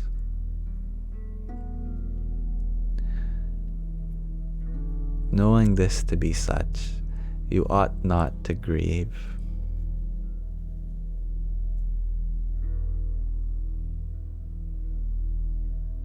And thank you, Graham, for your sushi. Hari Om Tat Sat. And Tan Hao Yu, thank you for your heart me. Jai Sita Rama. And April Rain, thank you for your rose. Label, it's a good name. You ask if I have any experience with Kriya Yoga and how to practice it. Paramahansa Yogananda was an early inspiration of mine. It's a Freudian slip there. An early inspiration of mine and mind. And his lineage of Kriya Yoga was one of the first kinds of yoga that I practiced. It all has to do with bringing your awareness to your spine and imagining that energy wash over it as you breathe in and out. I believe in the Vijnana Bhairava Tantra, this ancient text on 112 different ways to reach enlightenment. One of the ways prescribed is the So-hum breathing, or Hamsa breathing, where on the inhale you imagine energy going from your Surya chakra, which is a lesser known chakra that's 12 fingers above the crown of your head. You imagine energy coming through your crown all the way to your heart. You imagine chanting hum. And on the exhale, you do the reverse. That energy going all the way up to the Surya chakra. And you mentally chant Sa, hum, Sa, feeling something not so different than the shivers that you experience go down your spine from time to time, or the tingles climbing up on the return. It can be a powerful experience, and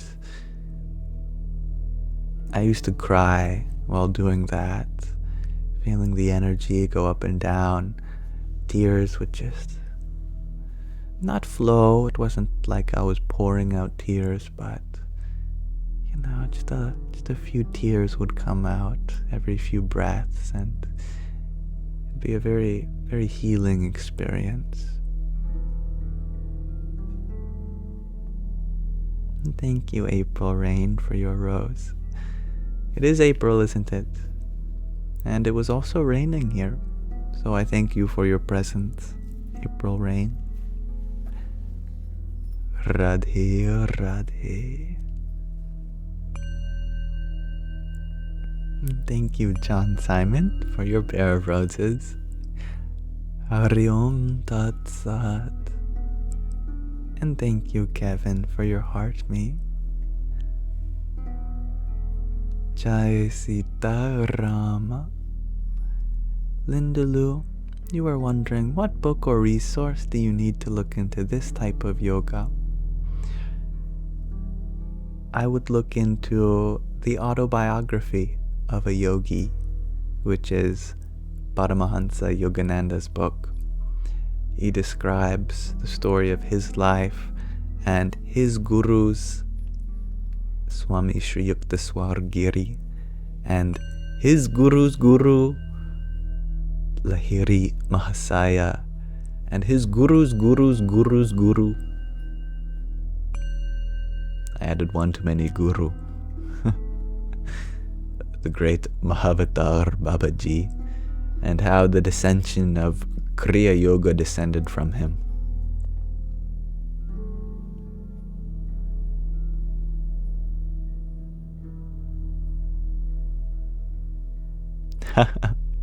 Ash, you ask, can you tell me why I followed you before and then I got about 100 followers called Yam?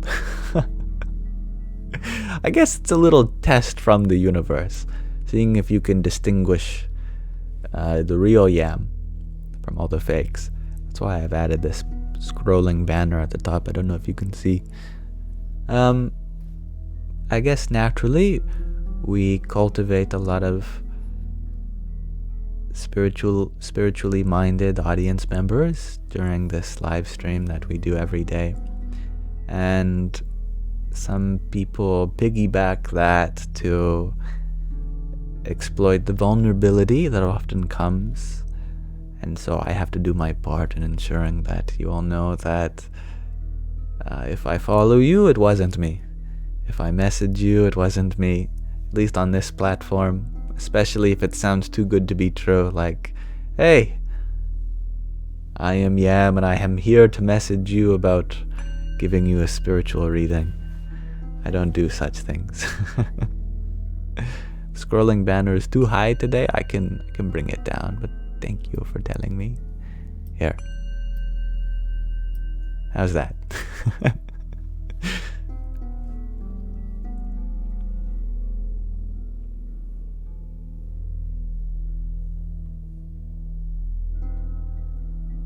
Thank you, Kevin, for your heartbeat.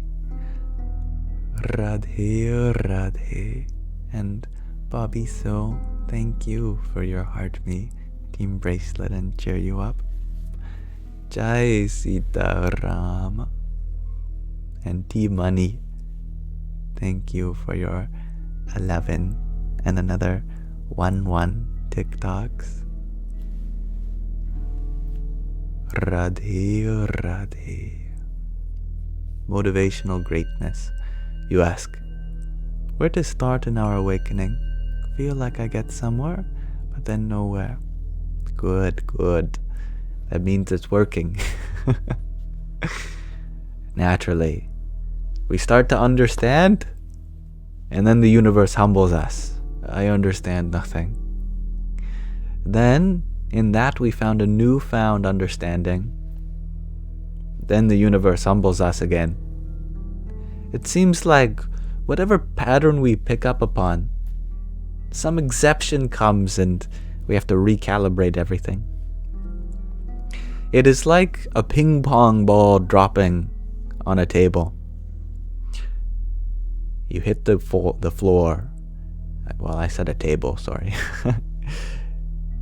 You hit the surface, and then it rises, and then it drops again and hits the surface again and again and again and again. And each time it hits the surface, it gets closer and closer to being grounded, to being still. But those bounces theoretically go on forever. Mathematically, at least. Physically, of course, eventually the electrostatic force takes over, and there is a contact that is reached. But a pure mathematical ping pong will bounce forever and get closer and closer and closer. Likewise, in the spiritual practice, we keep getting humbled, smack in the firmament of our consciousness, and then we begin to rise again. Our ego constructs itself, and then we fall again. We smack the surface. We get humbled, and we get humbled, and we get humbled, and we get humbled.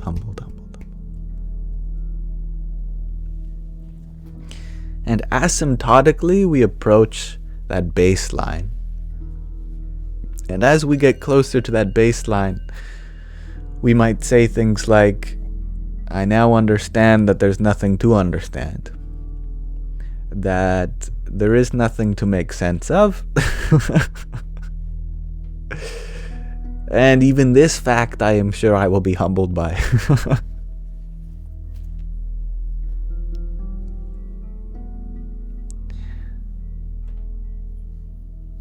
And thank you. Thank you, Ash, for your rose. And Sarah Lynn, thank you for your heartbeat. Hari Om Tat Sat. And thank you, this is my show, for a dazzling display of hanging lights again. Radhe Radhe. And Dr. Goldson, thank you for your 2 tiny dinies.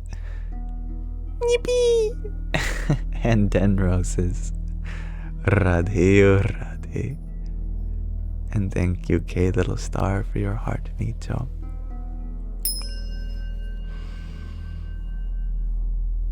Motivational greatness, you ask, where could I find a guru? Well, taking inspiration from the book that we've been reading, the spiritual teachings of Ramana Maharshi, he says that the greatest guru is right here, right now. He had no guru and yet was able to find a kind of bliss that others could pick up upon. And so they went to him as their guru. And yet he would tell them, whatever guru you see in me is no different than the guru within you.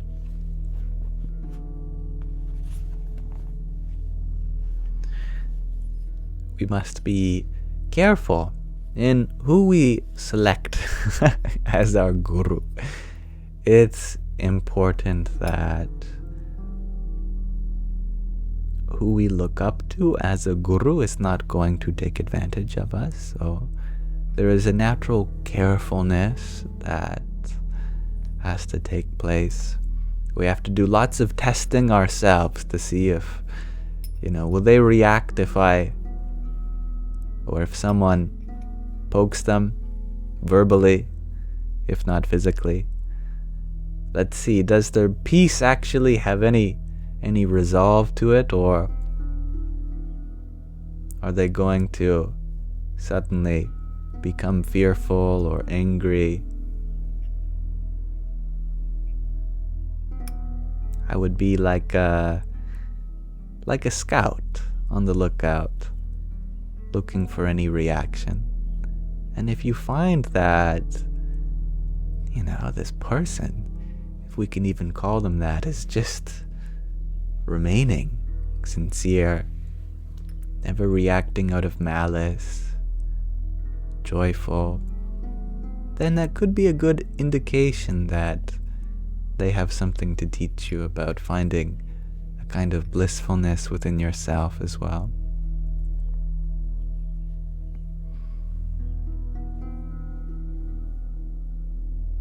Thank you, Lily, for another 3 rosas. Radhe Radhe. And I love the way you put that, Gregor. Anyone, anything can be your guru. The butterfly you notice can be one for a while. So pure that is. And I concur. My cats teach me so much, that's for sure. And yes, Lindaloo, there is a question of the day. My question of the day today, in case you were wondering, although I'll officially open up for answers when we end the live later, was, where do you find your courage?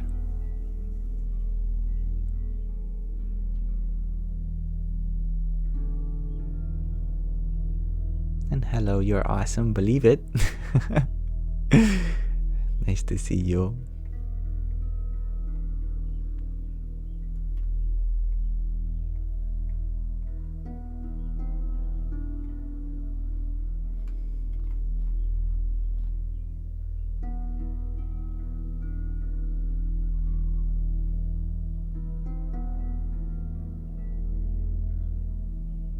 I spoiled the question of the day, says John Simon. Well, I give you time to think about it then. So Nam, you ask, can I share what my cats teach you? Well, let's think. Today, I let Sandy out. Now, normally when we open the door. They're not inside, sorry, they are inside cats. They're not outside cats. They're only a year old. And my mother is afraid that, that someone will steal our kittens. They don't wear collars, and they might get lost, and there's a pregnant raccoon in our bushes, and who knows what she's capable of. But they really want to go outside. And so every time I open the door, they run across the house. They listen always for that sliding door open. And as soon as they hear that sound, they bolt, try to escape. So I had a theory that if I put Sandy in the middle of the yard, I intentionally place him there, then he won't feel the need to run off because he knows he's allowed to be here. It's like I'm spoiling the fun. He knows that he's not supposed to go outside, and that's why he wants to run. But if I say, okay, here you go, he won't run. And so far my theory has been holding up. Observations have consistently shown that if I simply place Sandy in the yard, he's not quick to sprint away. Today, what he did was become curious of the neighbor. In my yard, there's not a fence, but a great hedge that you can't really see through. And so Sandy heard my neighbor on the other side, and he was just listening. He crept up close to the hedge and looking for movement. While I was laying there on the grass with him, I was just looking at the little bugs that were crawling around and the pattern of sunlight that was making its way, navigating through the leaves. And Sandy was teaching me presence. Sandy was allowing me to observe the microcosm that existed under this bush, and how being still under it allowed you to peer at the world from a kind of anonymity. And in that anonymity, you can really embody that sakshi bhav, that witness consciousness. So I'm very grateful for that time that Sandy allowed for me today.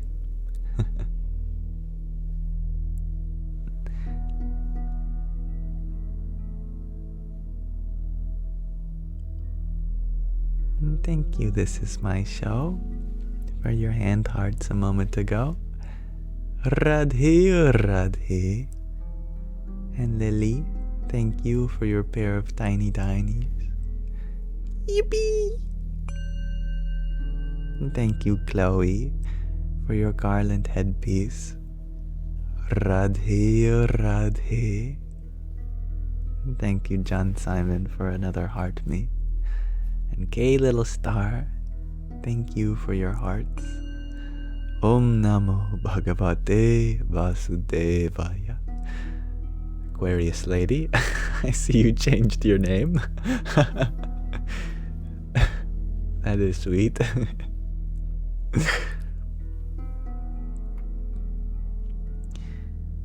May your work today be purposeful, Jared, and I hope that the spirit of service overtakes you, as I'm sure it will, since you have exemplified such traits in our Sanghas.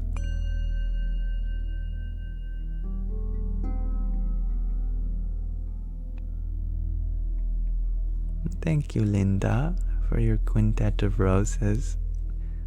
Radhe, Radhe. And Erica, thank you for your rose. Hari Om Tat Sat. And thank you, E, for your rose too. Jai Sita Ram. And a friendship necklace. One for me and one for you. Thank you, E.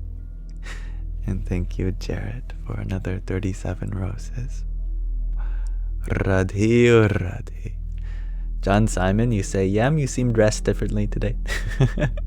I am wearing a turtleneck, actually, yes.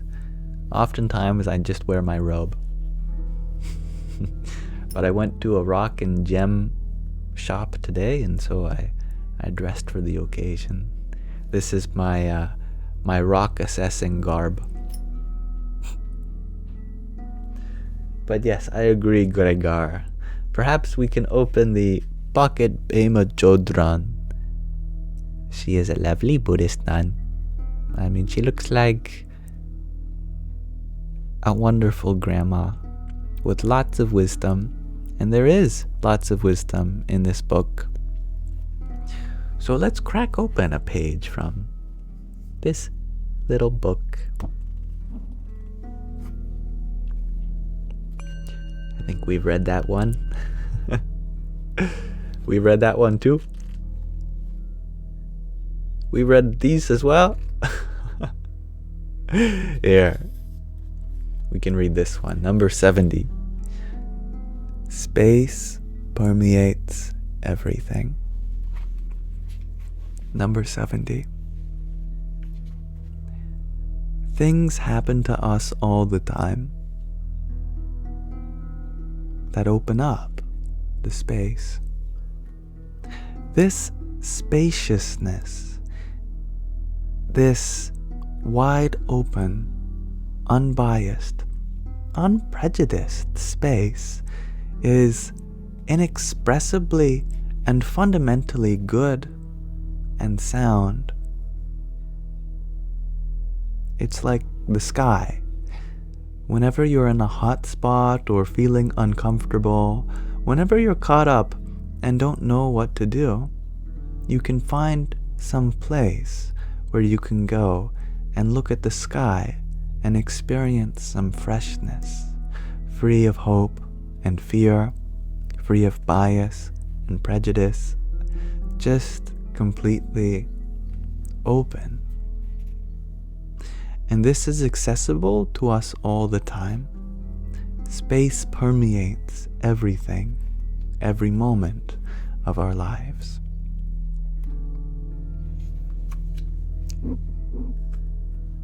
A good verse, number 70. That space permeates everything. From the pocket Bema Chodran. Bless her.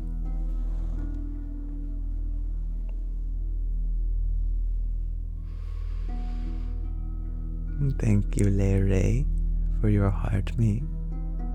Radhe, Radhe. Yes, much love to Bema.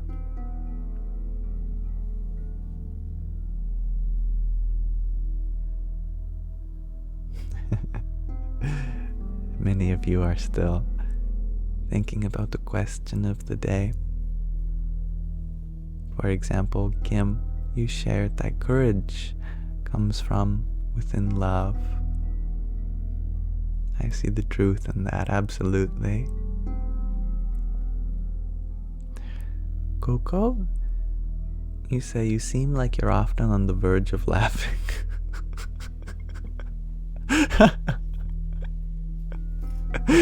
Now, even that is funny. Oh, how topical.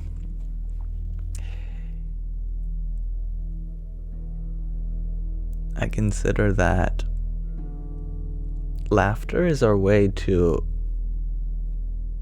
let off some steam.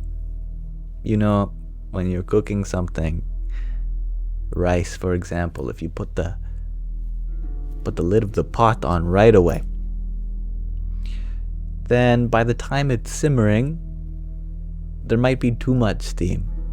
So it's good to open it a crack and let the steam out, put it back. Naturally, when joy builds up in the human system, laughter is our way to let off some of that steam. You can only contain joy for so long, then it escapes you.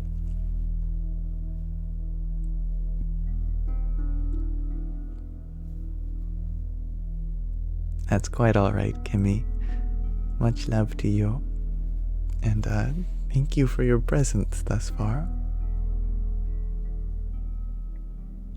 Wandering Sorcerer, you love the picture my sister took of me.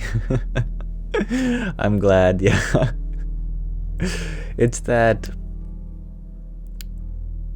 wide angle lens on some iPhones. My goodness, they can give rise to some of the funniest proportions. Catches you off guard sometimes. That 0.5. Yeah, exactly. Now, did I enjoy the burger? Asked Tiana. Oh, I think that burger enjoyed me. Laura, you ask, what is another question of the day for your thinking throughout the night? That sounds like a question of the night. You want me to give you one to think about? Let's see. On this solar plexus chakra Tuesday, my question for you to ponder during the night: what makes you special? That's my question for you to think about tonight. What makes you special? And maybe you can tell me tomorrow. Mimi, you ask, is it night where I'm at? It is 7:40 p.m. The sun is still out. I like the way you put that, Aquarius lady. That I am the only me in the world. That's true.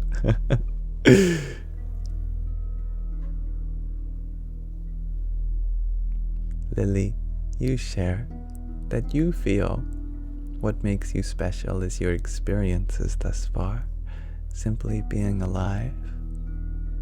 And isn't that almost heartbreakingly beautiful that we all live such different experiences, yet live so close to one another on this rock, hurling through the void? We each get something so uniquely different out of life, and that's beautiful. And that's right, we must be in the same time zone, Mimi. You're in San Francisco. Lovely. I am north of you, on the west coast of Canada.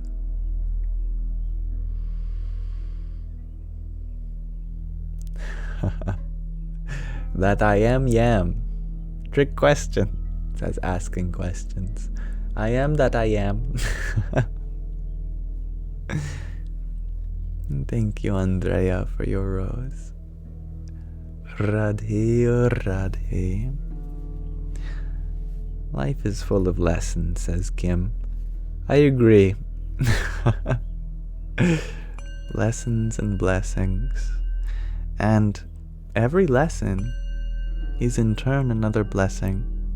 And every blessing, in turn, another lesson.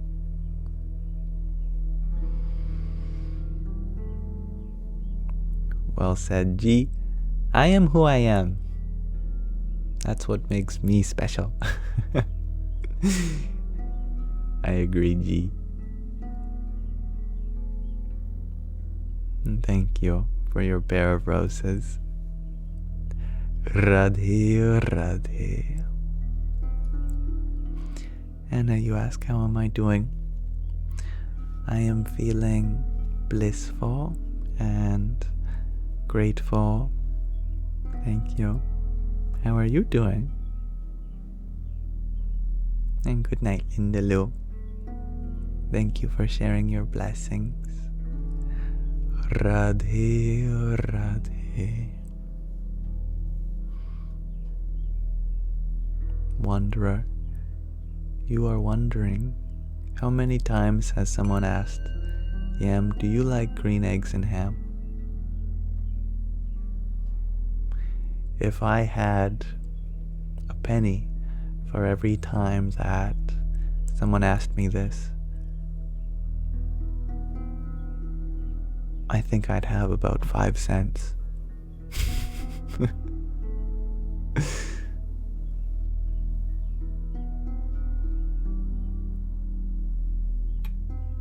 Thank you, Bobby Sue, for your finger heart. Radhe Radhe. Lotus flower, you share that life is one test after another. You get to take over until you get it right. Well, I hope I never get it right.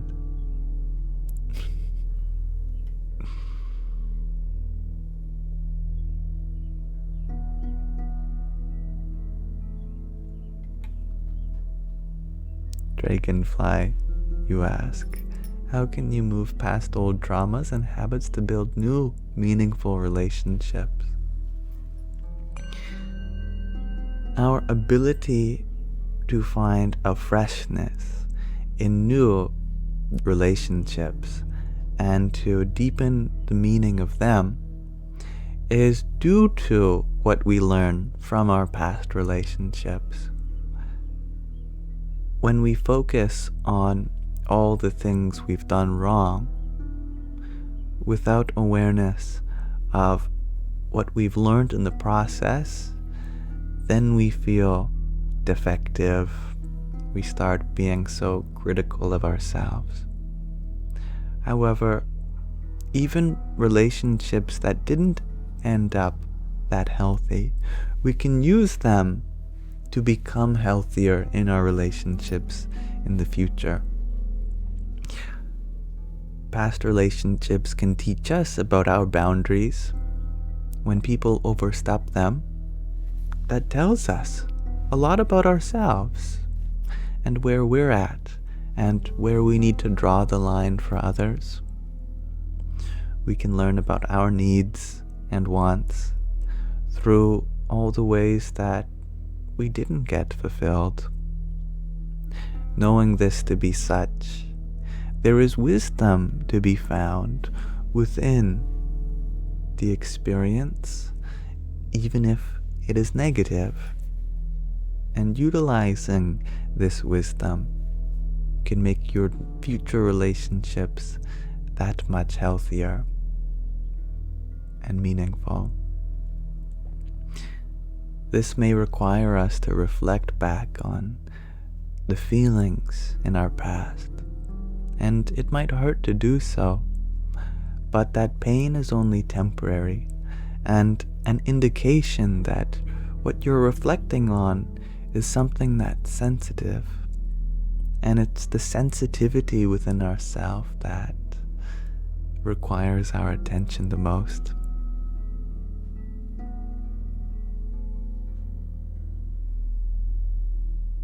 Thank you, biggest birdis, for your sunglasses. Radhe, Radhe. Laura, you ask, Yam, can I have another question to ponder on for my answer tomorrow morning? You get back to me on your first question, and then I'll get back to you on your next question.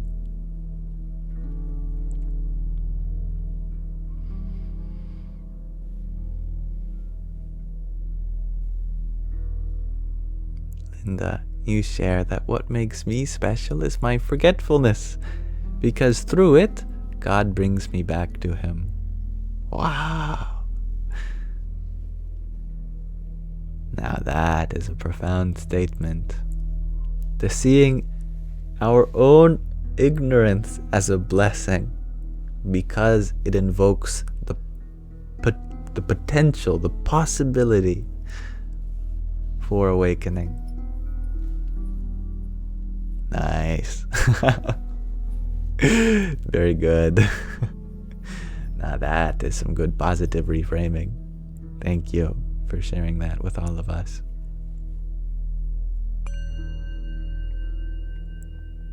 And thank you, Mr. Blue, for your ice cream cone. Radhe, Radhe. And I am happy that you feel soothed here, Lumiere. You are certainly welcome. You're very welcome as well, Heart of Existence. Thank you for feeling safe here. Sometimes the comment section can be chaotic, other times more peaceful. And I look forward to both.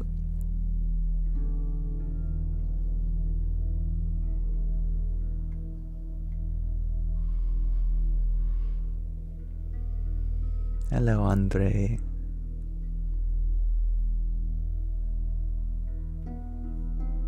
And I'm happy that you find peace here too, child of reason. Peacefulness is a quality that we can develop. Like many other aspects of our personality, if we keep refining it, we can increase our effectiveness at bringing it out. Peace is one of those things that we can develop. We don't have to be given it. We don't have to buy it. We can cultivate it through practice.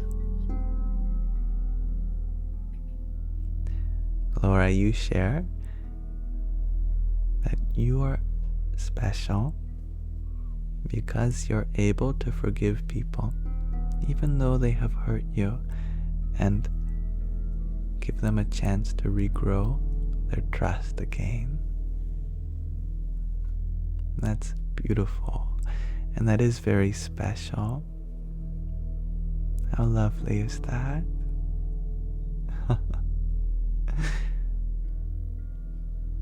Not many people are able to do that. That definitely makes you special. Good answer. Alright, you want another question to think about tomorrow morning? Tomorrow morning it will be Heart Chakra Wednesday, and let us have a question there for you about the heart.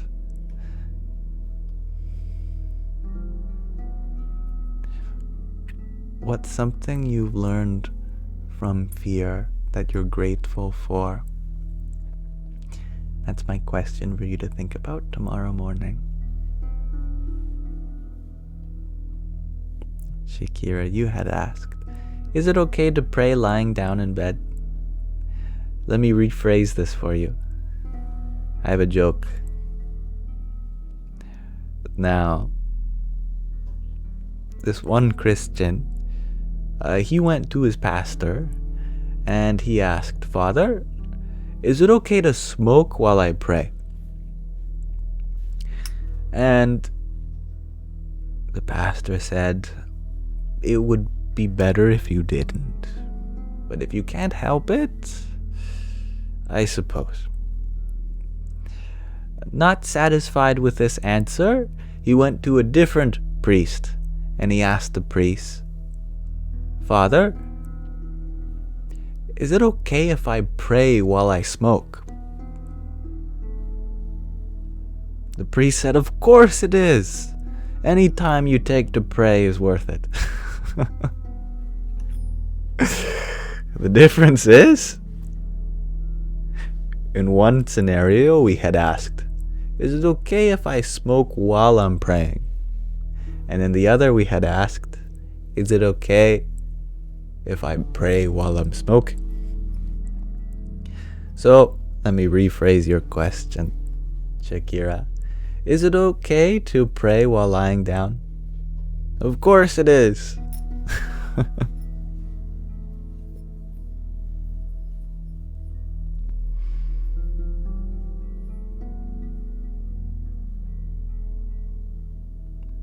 And you shared that you're still thinking about the traffic light thing from yesterday. What if it was all red lights? I like that. Just turning from one red light to another. Oh, no, it still stopped. Oh, it changed it still stopped. See, I am happy that you found some joy in that. Little things like these can make even the most mundane moment joyful. The mind can be our worst enemy, always coming up with things for us to be afraid of, to worry about, to get angry about. But the mind can also be a silly little goofy goober And when your mind becomes a comedian, you are always entertained.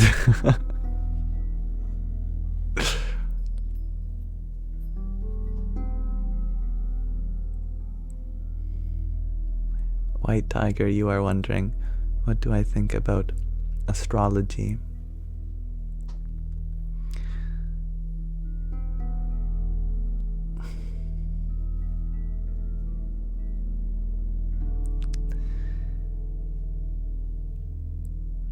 Humanity has always been fascinated with the stars, what their arrangement could mean, and how they influence us here. There's no doubt we find influence in them. We wish upon a shooting star. We use them for navigation. We stare into the sky asking big questions.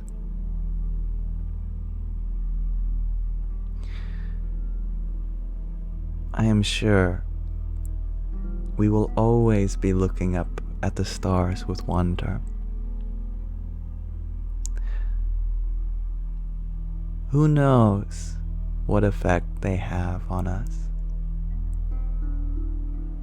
What I do know is that however you are, whatever hand you're dealt in life, you get to decide how you play it. When you shuffle a good Uno deck, you might wonder, why did I get this hand? Well, luck of the draw, I guess. But now it's up to you to decide how you are going to use the cards in your hand.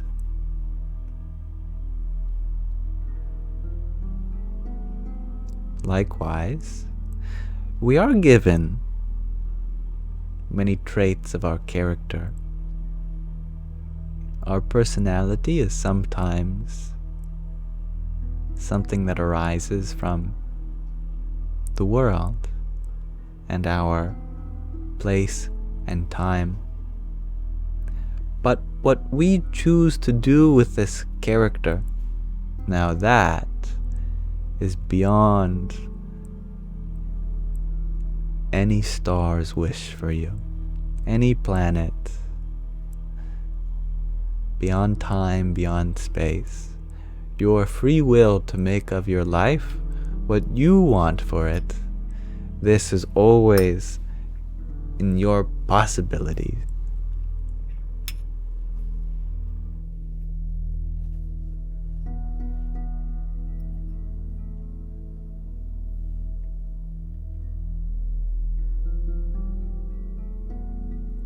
Oh boy, you ask. Why did I delete all my videos? Well, if you want a good answer, a longer, more detailed one than the one I can give you here, if you go into the link tree in my bio, I have a frequently asked questions document, and there I've gone into more detail. But to give you a short summary, the reason why I took down my videos was out of a principled statement to show that my perspective has grown, and the kinds of things that I used to put out into the world compared to what I know now are not conducive to the growth that I see possible in how I can connect with all of you.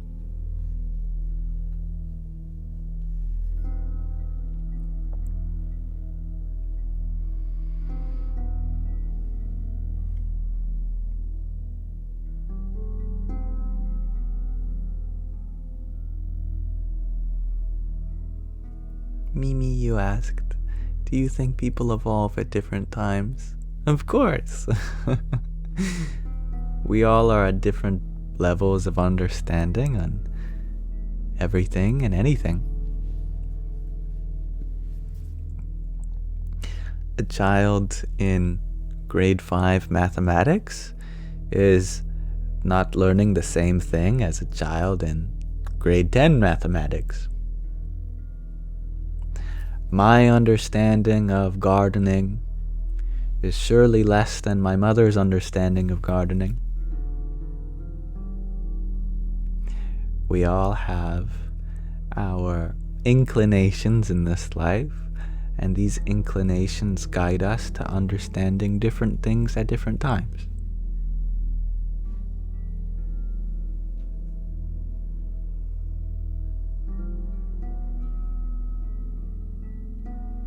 Muller, you ask, how am I doing?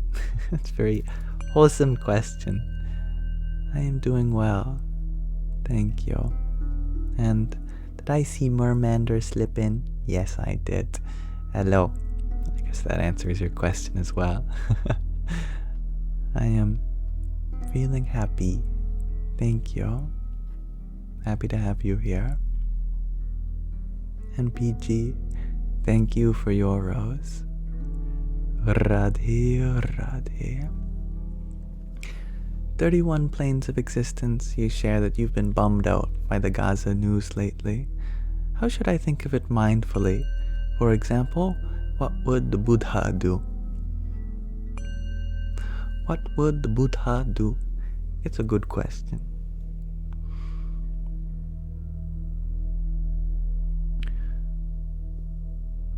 Our best effort, that is what's in our capacity.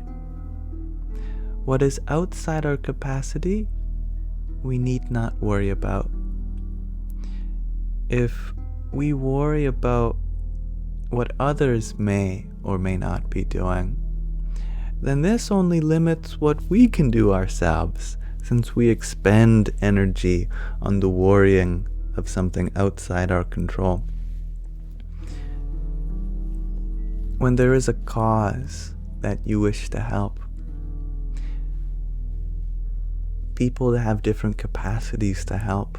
Some people are closer to the conflict physically, emotionally. Other people are far away financially, intellectually.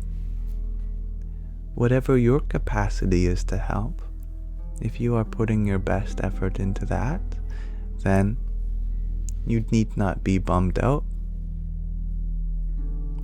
Just as the Buddha would tell you, we should work without expectation of favorable outcome, that in both victory and defeat,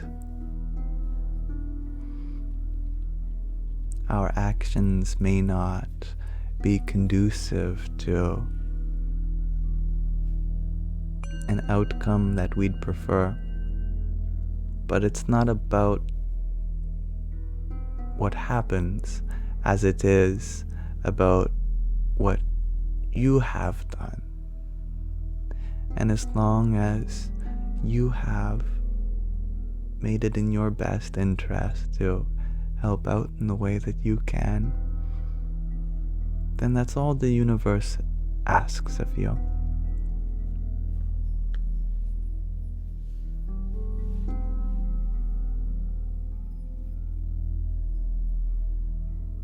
And thank you, Mermander, for your pair of tiny dinies. Yippee!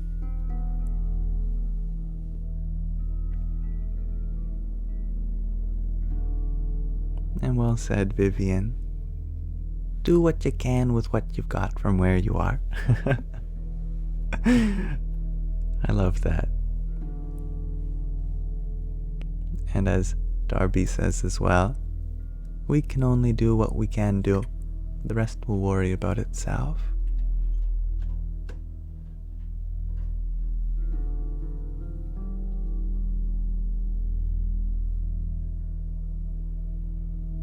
El Rey, you ask, who witnessed the source? Who made it all real?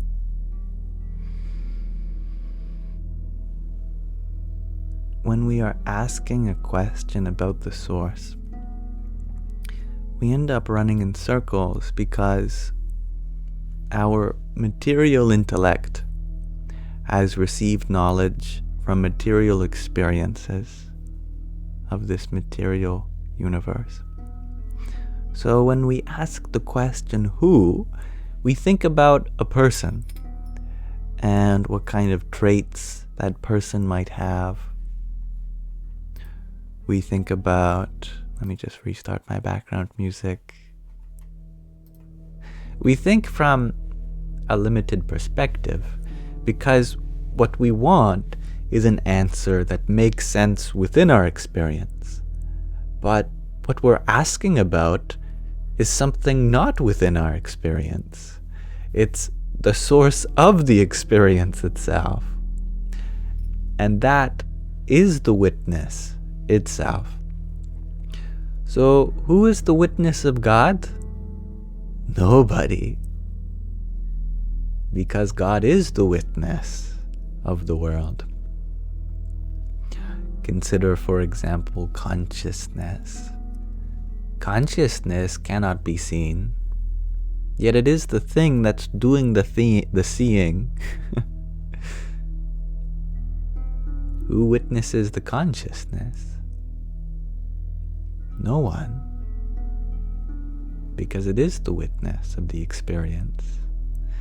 You won't be able to find it as a part of the many things that you are experiencing. There's nothing in this experience that you can hold up and say, here it is. This is the source. Because the source is from where all of these experiences arise.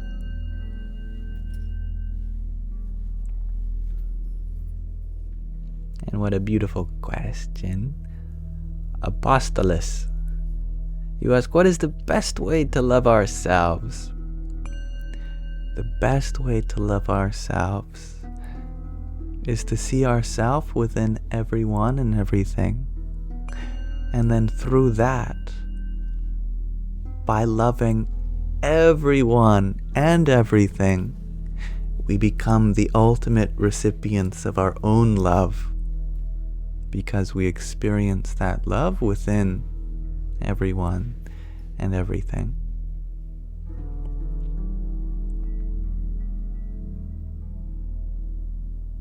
Thank you, Nunya, for your heart me and cheer you up. Radhe, Radhe. And El Rey, thank you for your finger heart too. Jai Sita Rama. Shakira, you ask, do I see symbolism in my own life? Do I see it like literature? A very interesting question, Shakira. There's lots of symbolism in my own life, and I'm sure that a lot of it is waiting to be unfolded. There are lots of things in my childhood that I could look at as very symbolic.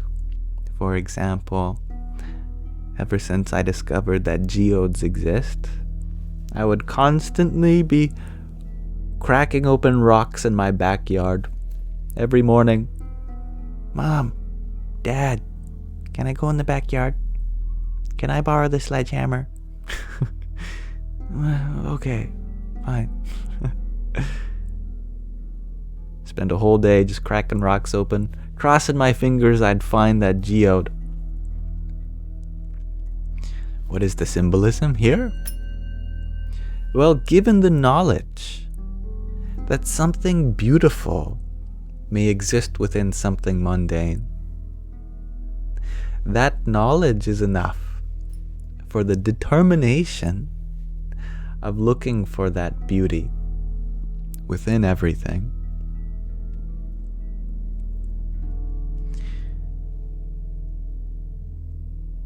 I am sure that our whole life from this perspective becomes symbolic, and I'm sure each and every one of your lives could make for a beautiful book, given the right way to express it.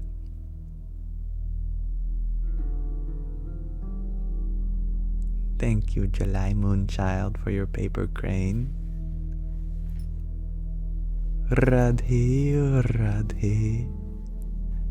And Chloe, thank you for your finger heart too. Om Namo Bhagavate Vasudevaya. And thank you, Nunya, for your rose. Kylie, you ask, how can I ease my anxiety about death?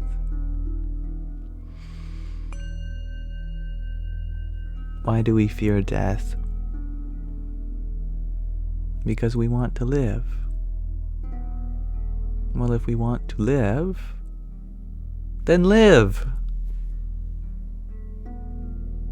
See, from one perspective, death is an enemy waiting to conquer us. But from another perspective, it's a friend waiting to inspire us. A great saint once said that I don't fear my life coming to an end. I fear it never beginning.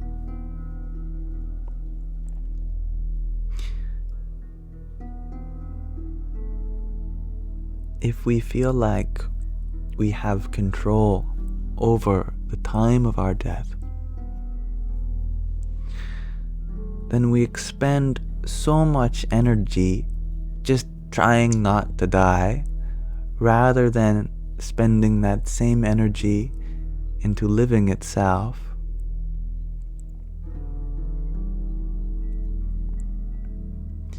I think in the midst of anxiety, one comes to realize that you might as well put your best effort into living joyfully, so that this fear doesn't take away from your life.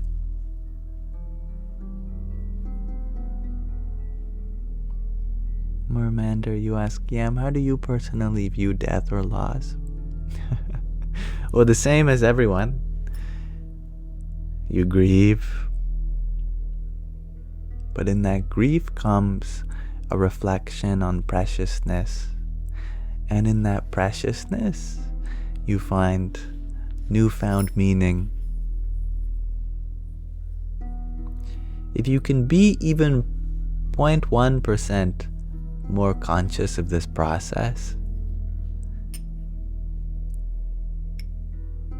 then you start to even look forward to opportunities where you can reflect on something that you lost, because they are the greatest transforming experiences that you can have. For example, Ram Dass, he would be invited to hospices, hospitals, and he would sit by patients who only had a few days to live, or however long. And he would consciously do this even if he didn't know the person, because, well, for one, the person gains a friend to just be there. There's many people in the hospital right now that might not have any family that visits them, and so they got someone there for them in the last moments. He walked them home, yes. Well said, Faye. But what Ram Dass got out of it too was equally as important, and that's insight into the preciousness of life, insight into what people felt as important. I think it is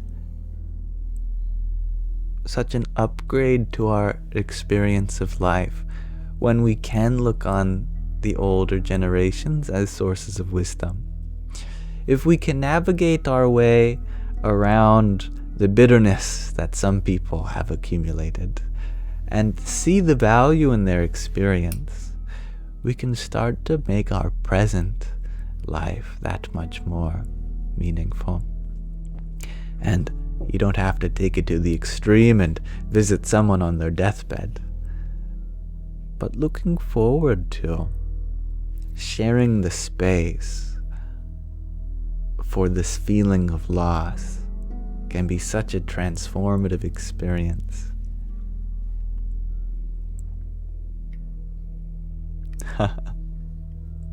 Thank you, Vivian, for your flowers.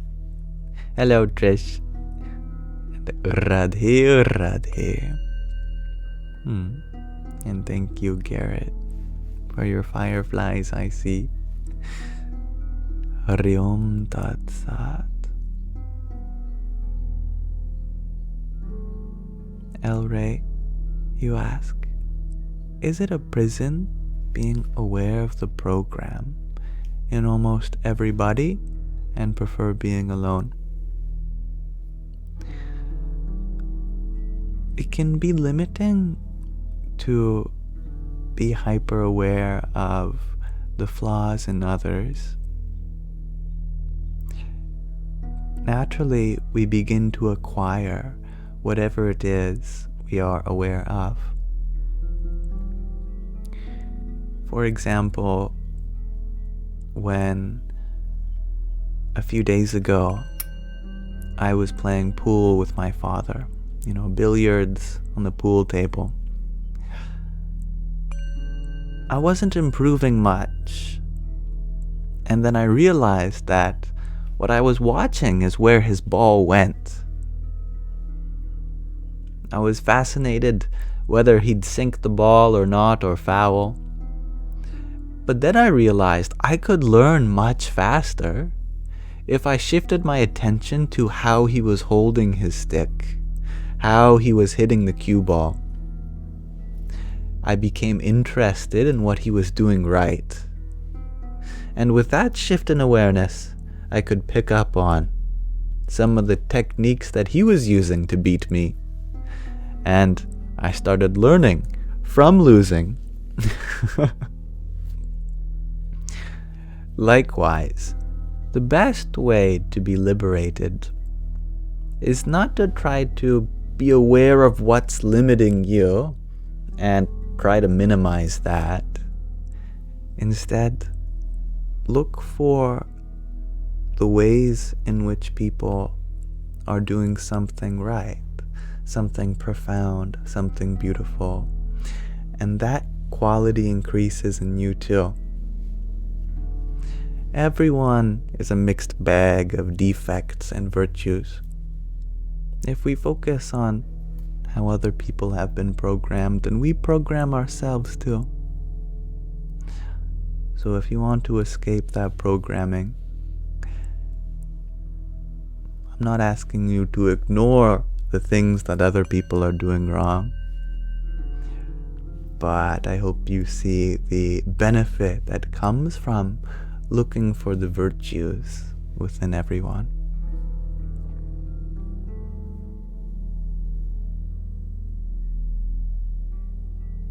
And thank you, Garrett, for your 40 roses. Radhe, Radhe. And Ron, thank you for your 7-finger hearts. Jai Sita Rama. And thank you, Linda, for your 6 roses. Radhe, Radhe.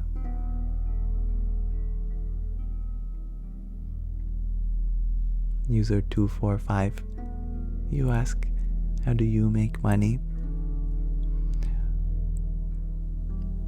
Fortunately, my expenses are not very large at the moment, so simply from the gifts that I receive during these live streams, these are enough to cover my living expenses. Though they are never expected, they do go a long way for me, that's for sure.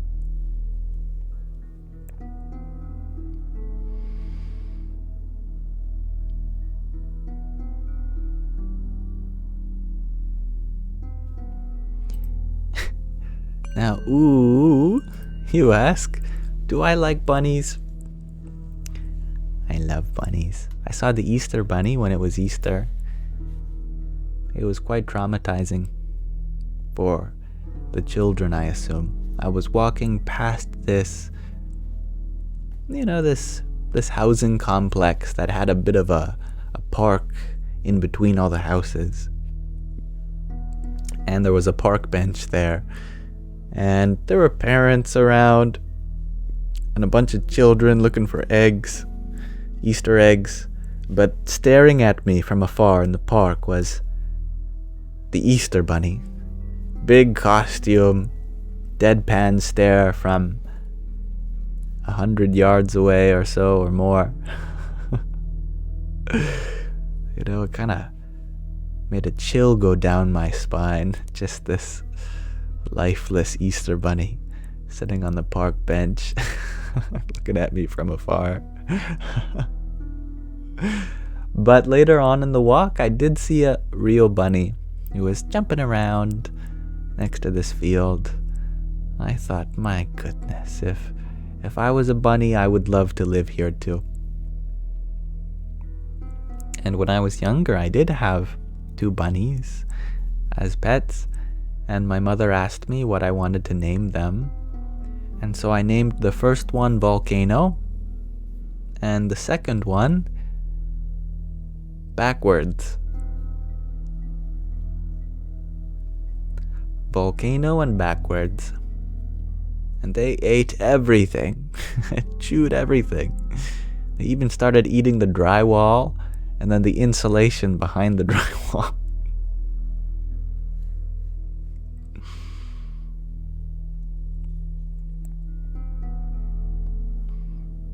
Kelly, you shared that you had a bunny named Thunder. He was litter trained. That's very impressive. Wow. Lily, you shared that you had a bunny named Willow. Aw, I love that.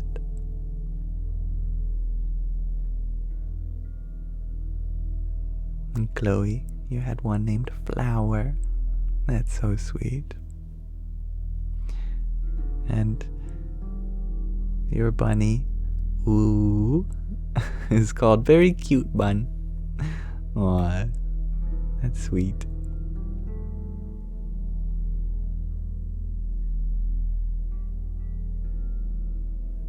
And the evil eye. TikTok username. Good username. You shared that you had 2 bunnies named Smokey and Snickers. That's great. I love that. Unknown, you had Rocky and Flump. Flump. That's great.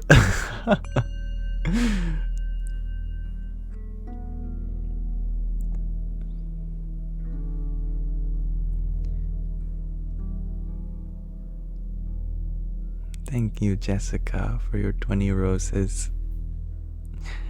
Radhe, Radhe. And Lori Burdo, thank you for your tiny. Yahoo!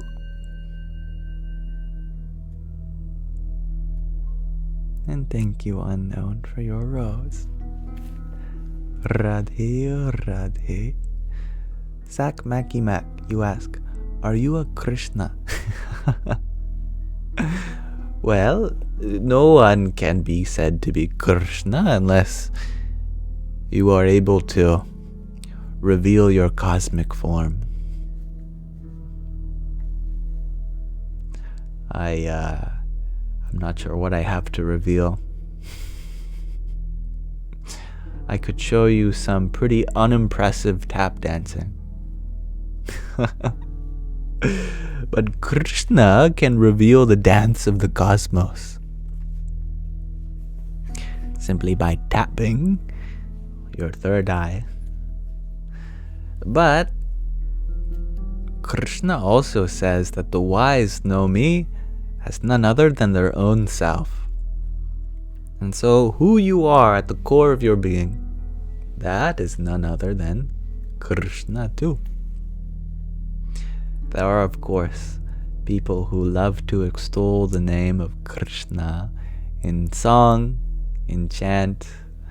These are known as the Hare Krishnas.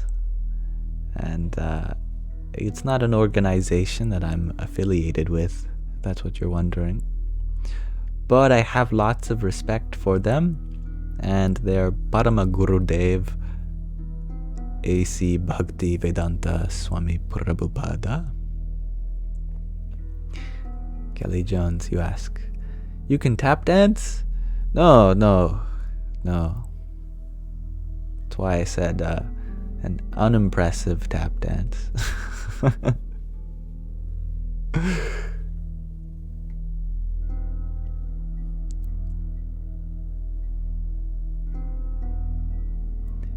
Gregor, you ask if I play some instruments. Will I ever play you a song? I do own instruments, a bass guitar, a clarinet, and a piano. And of the three, I don't know how to play any of them. My father is a musician, and he very much wanted me to learn an instrument growing up. Alright, if not a guitar, then a clarinet. Alright, if not a clarinet, then a piano.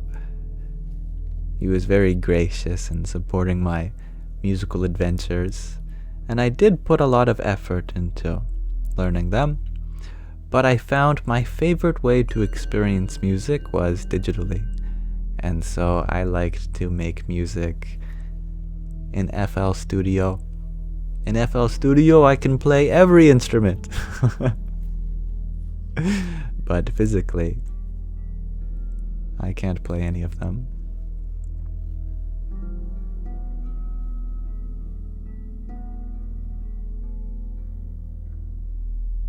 Thank you, Nanya, for another rose from you. Radhe, Radhe. Mermander, you share that you feel like I would be talented at playing the theremin. That's very interesting.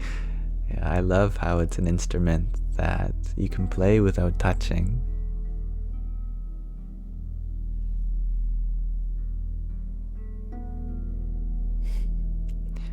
Melinda, you share that you just came back from a date.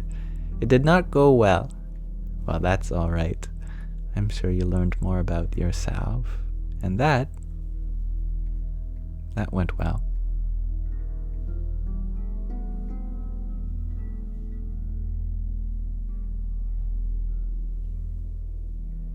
Alexi Luna, you ask, are you a devotee of Shiva? I am a devotee of a devotee of a devotee of Shiva. See, Krishna is a devotee of Shiva. Radha is a devotee of Krishna. I am a devotee of Radha.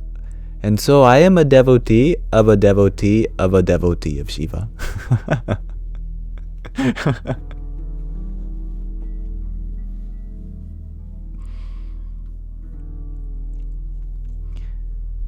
Anna, you ask, is it possible to feel blissful if not in touch with nature? You need not physically be in nature to feel encompassed by it. We are still in nature even if we are in a city. For one thing, nature is not just a macrocosm. Nature exists as innumerable microcosms within every fiber of existence. Sometimes it's more vibrantly expressed in some areas than another. But if you just feel that naturality, even in your room, bliss can happen. You don't need to go out anywhere to find bliss when the source of it is inside you.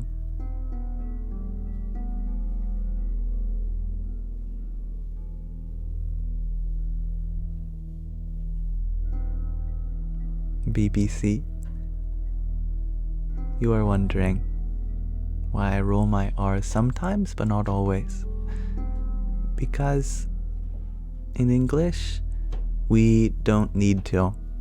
What we do in English is an approximate of the vocative R that we find in other languages. But when I am speaking from other languages, for example, the name of Radha, we must be very clear. It is not Radha. Sanskrit is precise. Her name is Radha. Similarly, it's not Krishna. In fact, the English spelling of Krishna, Krishna,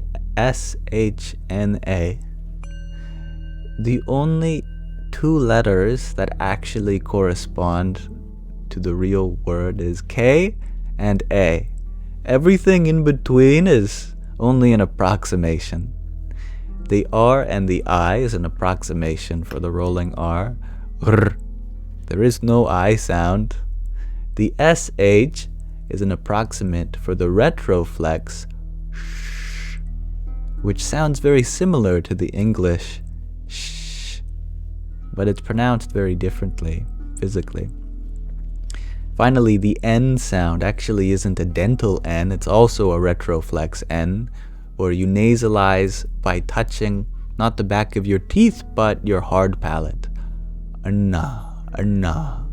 So it's not Krishna, it's Krishna. So that is why I roll my R's when speaking from other languages, because it's very clear that in other languages, the sounds are precisely defined differently. And thank you, Isabella, for your fire. Radhe, Radhe. Now, we have surpassed 3 hours of this, so I appreciate your presence. Now, I think I'm going to start wrapping things up for tonight, but I would love to ask you all my question of the day, which, inspired by Solar Plexus Chakra Tuesday, is: where do you find courage? You may interpret it in many ways. Don't feel like there is a right answer and a wrong answer. I'm just curious to know. Diana finds it in solitude. That's great. Finding that empowerment while alone. On the other end of the spectrum, Z-Rhymes, you shared that you find it in family. And that's also a great place to be energized by the courage to expand your comfort zone with positive association. Melinda, you find it by thinking of your mother, a role model figure for you. That's beautiful.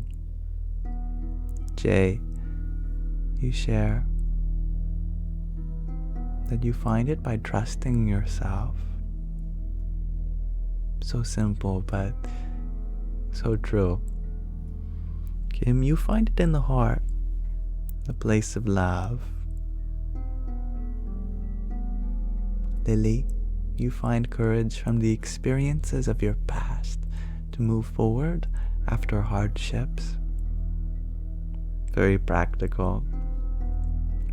Marvel, I'm not sure if this is an answer to the question of the day or you're just sharing, but you are Christian, and there is certainly lots of courage to be found from the faith in your tradition, that's for sure. Speaking of faith, Brian, you share that faith is your source of courage. User 308, you find it in fear. And well said. We might feel like fear is the opposite of courage, but fear can inspire sentiments of bravery and overcoming. That's for sure. Mermander, you find courage from your parents, and their parents, and their parents' parents. Yes. Yeah. Through being connected to this lineage of life. Mount St. Gotal Organics, you find it in your yoga mat.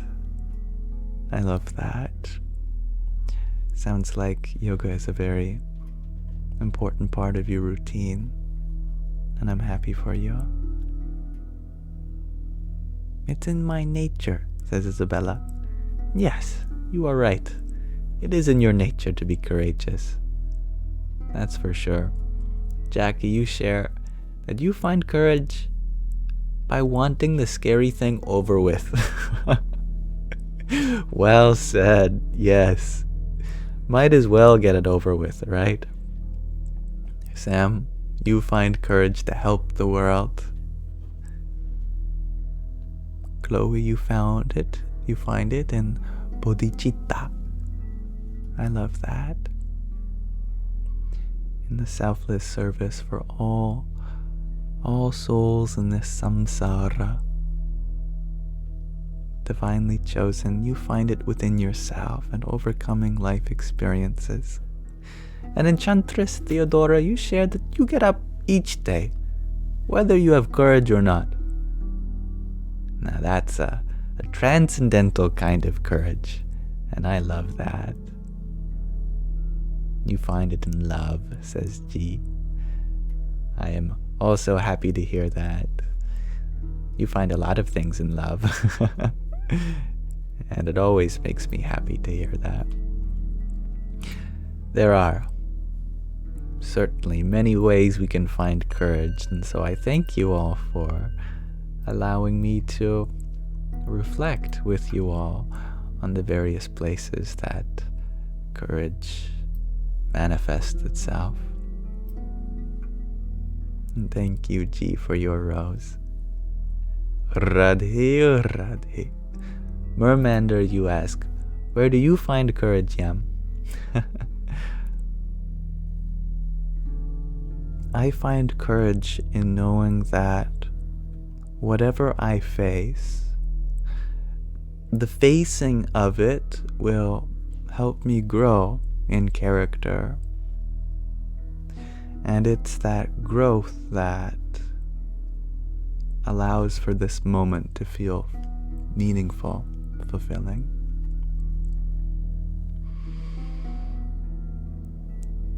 All right, before we end the live tonight, let us continue with our reading of the spiritual teachings of Ramana Maharshi. Here we finally started after reading the introduction, biological background, and a foreword by Carl Jung, of all people. Chapter 1, Who am I? Questioner asked, who am I? Ramana Maharshi says, you're not the body, blah blah blah. Questioner asks, if I am none of these things, then who am I? He says, awareness. What is the nature of awareness? The questioner asked. Existence, consciousness, bliss. That's where we left off. Next question. When will the realization of the self be gained? When will we reach enlightenment? Ramana says, when the world, which is what is seen, has been removed, there will be realization of the self, which is the seer.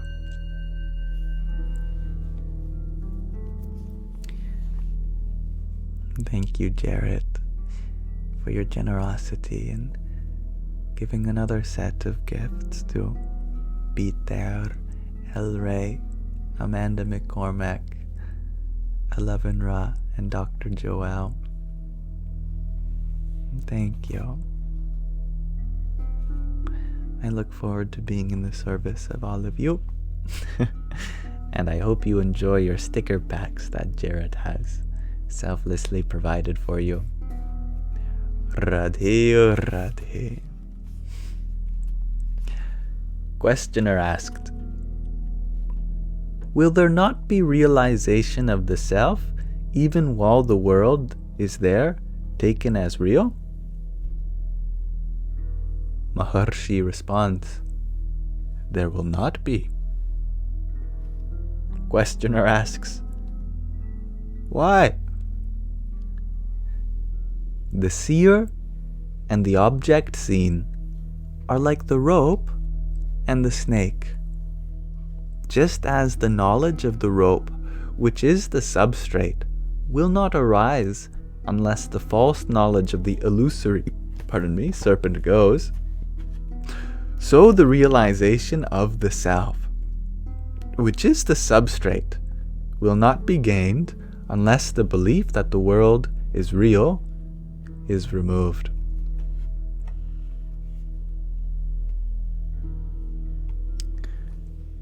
This is a common analogy that you will find in many Eastern teachings, particularly in India. I guess people had a habit of seeing a coiled up rope as a snake, given how many snakes are out there. Similarly, our cats seem to be prone to looking for snakes in places there are none. I'm sure you've all seen a cat get spooked by a cucumber or a belt or something that vaguely looks like a snake until they realize that the nature of what is separate from the illusion. They are afraid. When will the world, which is the object seen, be removed? Asks the questioner.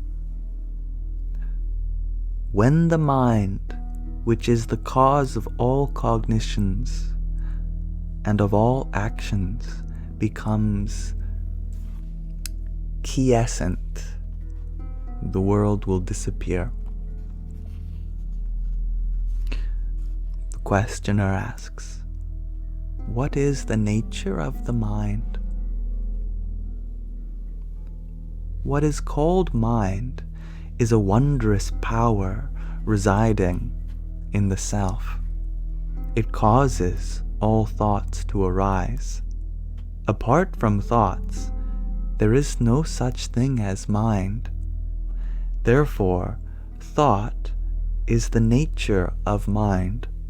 Apart from thoughts, there is no independent entity called the world. In deep sleep, there are no thoughts, and there is no world. In the states of waking and in dream, there are thoughts, and there is a world also. Just as the spider emits the thread of the web out of itself, and again withdraws it into itself, likewise, the mind projects the world out of itself, and again resolves it into itself. When the mind comes out of the self, the world appears. Therefore, when the world appears to be real, the self does not disappear. My apologies. The self does not appear. And when the self appears, shines, the world does not appear.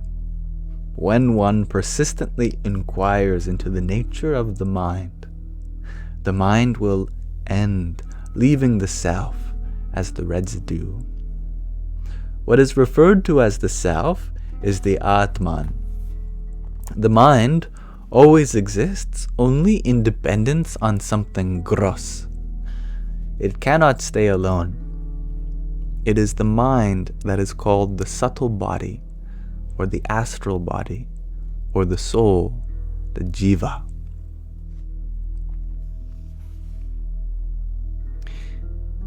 What is the path of inquiry for understanding the nature of the mind? That which rises as I in the body is the mind. If one inquires as to where in the body the thought I first arises, one would discover that it rises in the heart. That is the place of the mind's origin. Even if one constantly thinks, I, one will be led to that place. Of all the thoughts that arise in the mind, the I thought is the first. It is only after the rise of this that the other thoughts arise. It is after the appearance of the first personal pronoun that the second and third personal pronouns appear, you and they. Without the first personal pronoun, there will not be the second and third.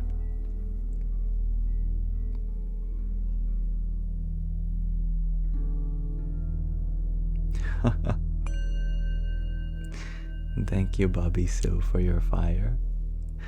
Radhe, Radhe. How will the mind become quiescent? By the inquiry, who am I? The thought, who am I, will destroy all other thoughts, and, like the stick used for stirring the burning pyre, it will itself, in the end, get destroyed. There will arise self-realization.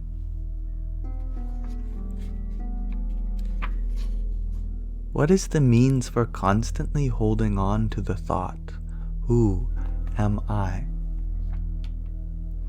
When other thoughts arise, one should not pursue them, but one should inquire, to whom did they arise?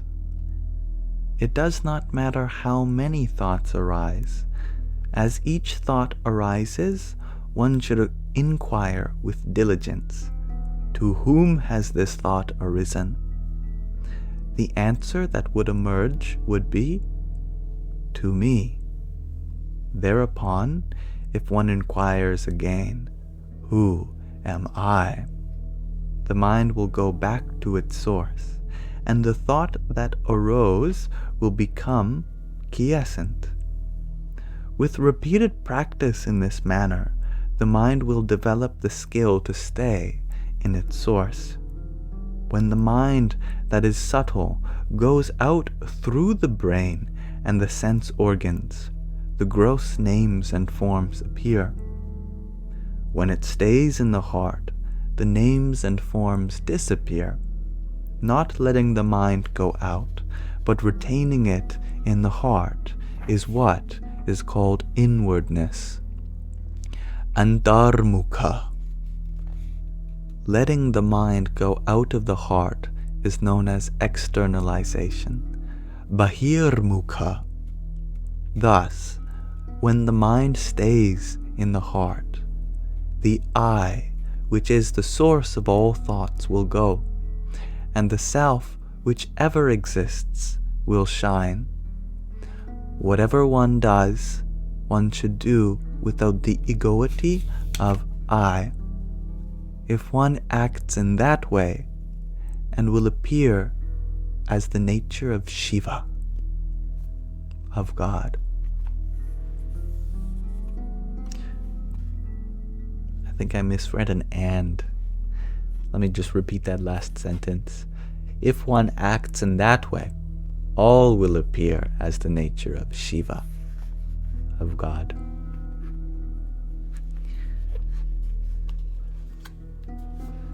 Now, let us pause our self-inquiry there to the nature of who am I? And we will put our live stream on hold. Tomorrow we will return, inquiring into the nature of the self, and I look forward to that. Thank you all for listening with me.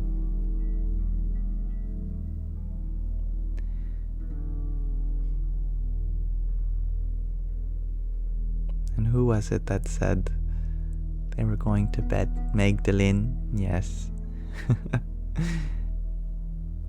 May your dreams be meaningful and rest deep when you get there. Om Mani Padme Hum. The jewel at the center of the lotus. And thank you, Tattvamasi, for your finger heart. And for your tiny. Yippee! And that is right, dear Mama JJ. I will be putting this on YouTube. Yesterday's live stream, I downloaded and then went to sleep. So I need to upload yesterday's as well. However, like all of my live streams, I will upload them to my Yamsox Lives YouTube channel, which is the first link in the link tree in my bio. There I give a unique title, summary, and a whole chapter system in the description, in case you want to click on the timestamps of every topic that's discussed down to the minute. I think we recently hit 1,000 subscribers, which is very exciting.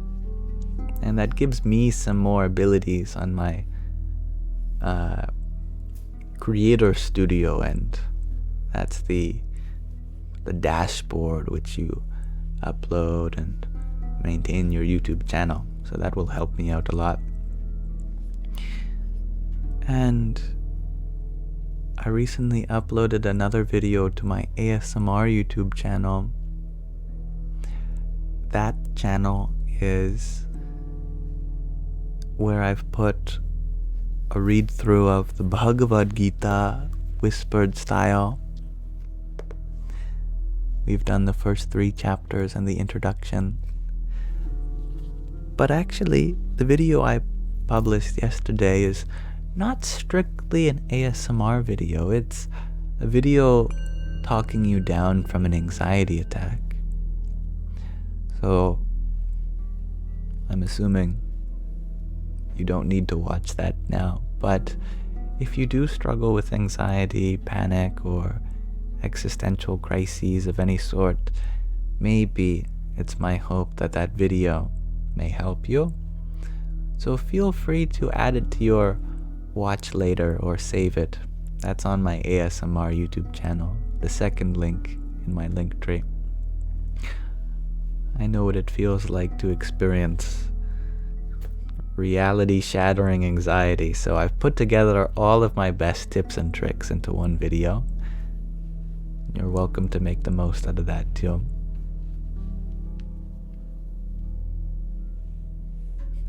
Thank you, Tattvamasi, for another tiny. Where is he? He's on my head. And what does he say? He says, yippee!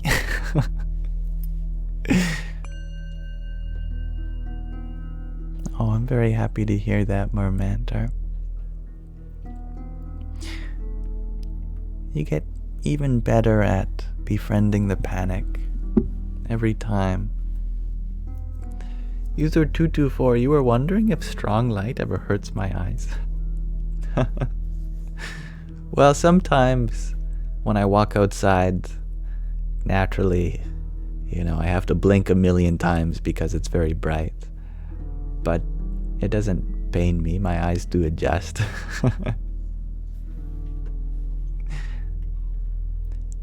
Isis, you were wondering, may I please share how I would say this word, H-E-R-A?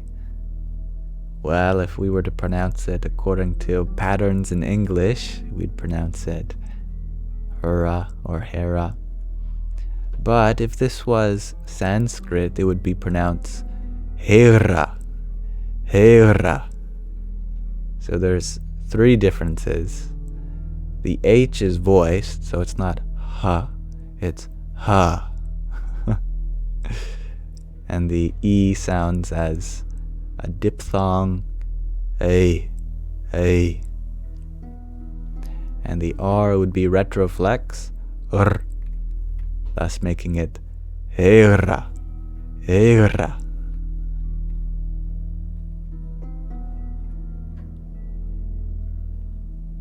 What is the word origin? Yeah, good question. Definitely depends on what it refers to. I certainly don't claim to know.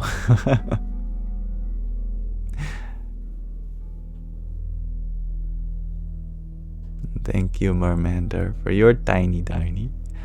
Yippee! And that's how you've heard it too. Good to hear. Lovely. Sounds like a magical word, that's for sure. Now, if you wanted to support me, any of you, in a way that you'd physically get something in return, because I appreciate the importance of a transaction being equal. On my head is a little toque or a beanie with a tiny on it that says yippee, and that's available on the store section of the link tree in my bio. I also have Yamsox that are socks with yams on them in black or white, and all of these designs are unique. You won't find them anywhere else. And right now I'm saving up for a ticket to India, so I'm looking to expand my horizons, and it'll help a lot. No pressure though. You are always welcome to be here without any expectations of financial merit or anything like that. I am just happy for your presence. Thank you, Nani, for your 1, 2, 3, 4, 5 rosas. Radhe. Thank you to my lovely moderators that help ensure this space is nice and bounded.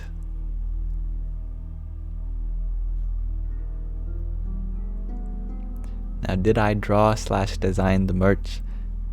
Yes, I did. Well, sort of. I worked with an AI to help me design it. But, AIs can never do anything perfectly, so I had to take inspiration from what it made and then, work on the lines and the colors and the orientation of the yams and everything. So it was a collaboration, really, between myself and an AI.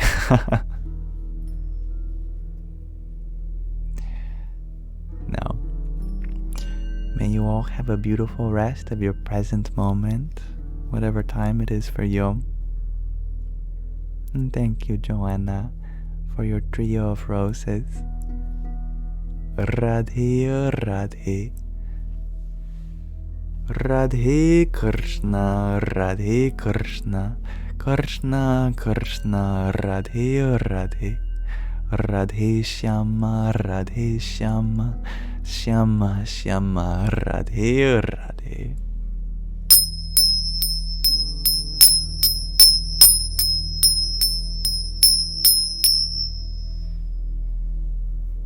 Thank you, Joanna, for your trio of roses, and John Simon for your rose. Hari Om Tat Sat. May this be an offering to Sri Radha Krishna. All right. Asana. All right. Asal.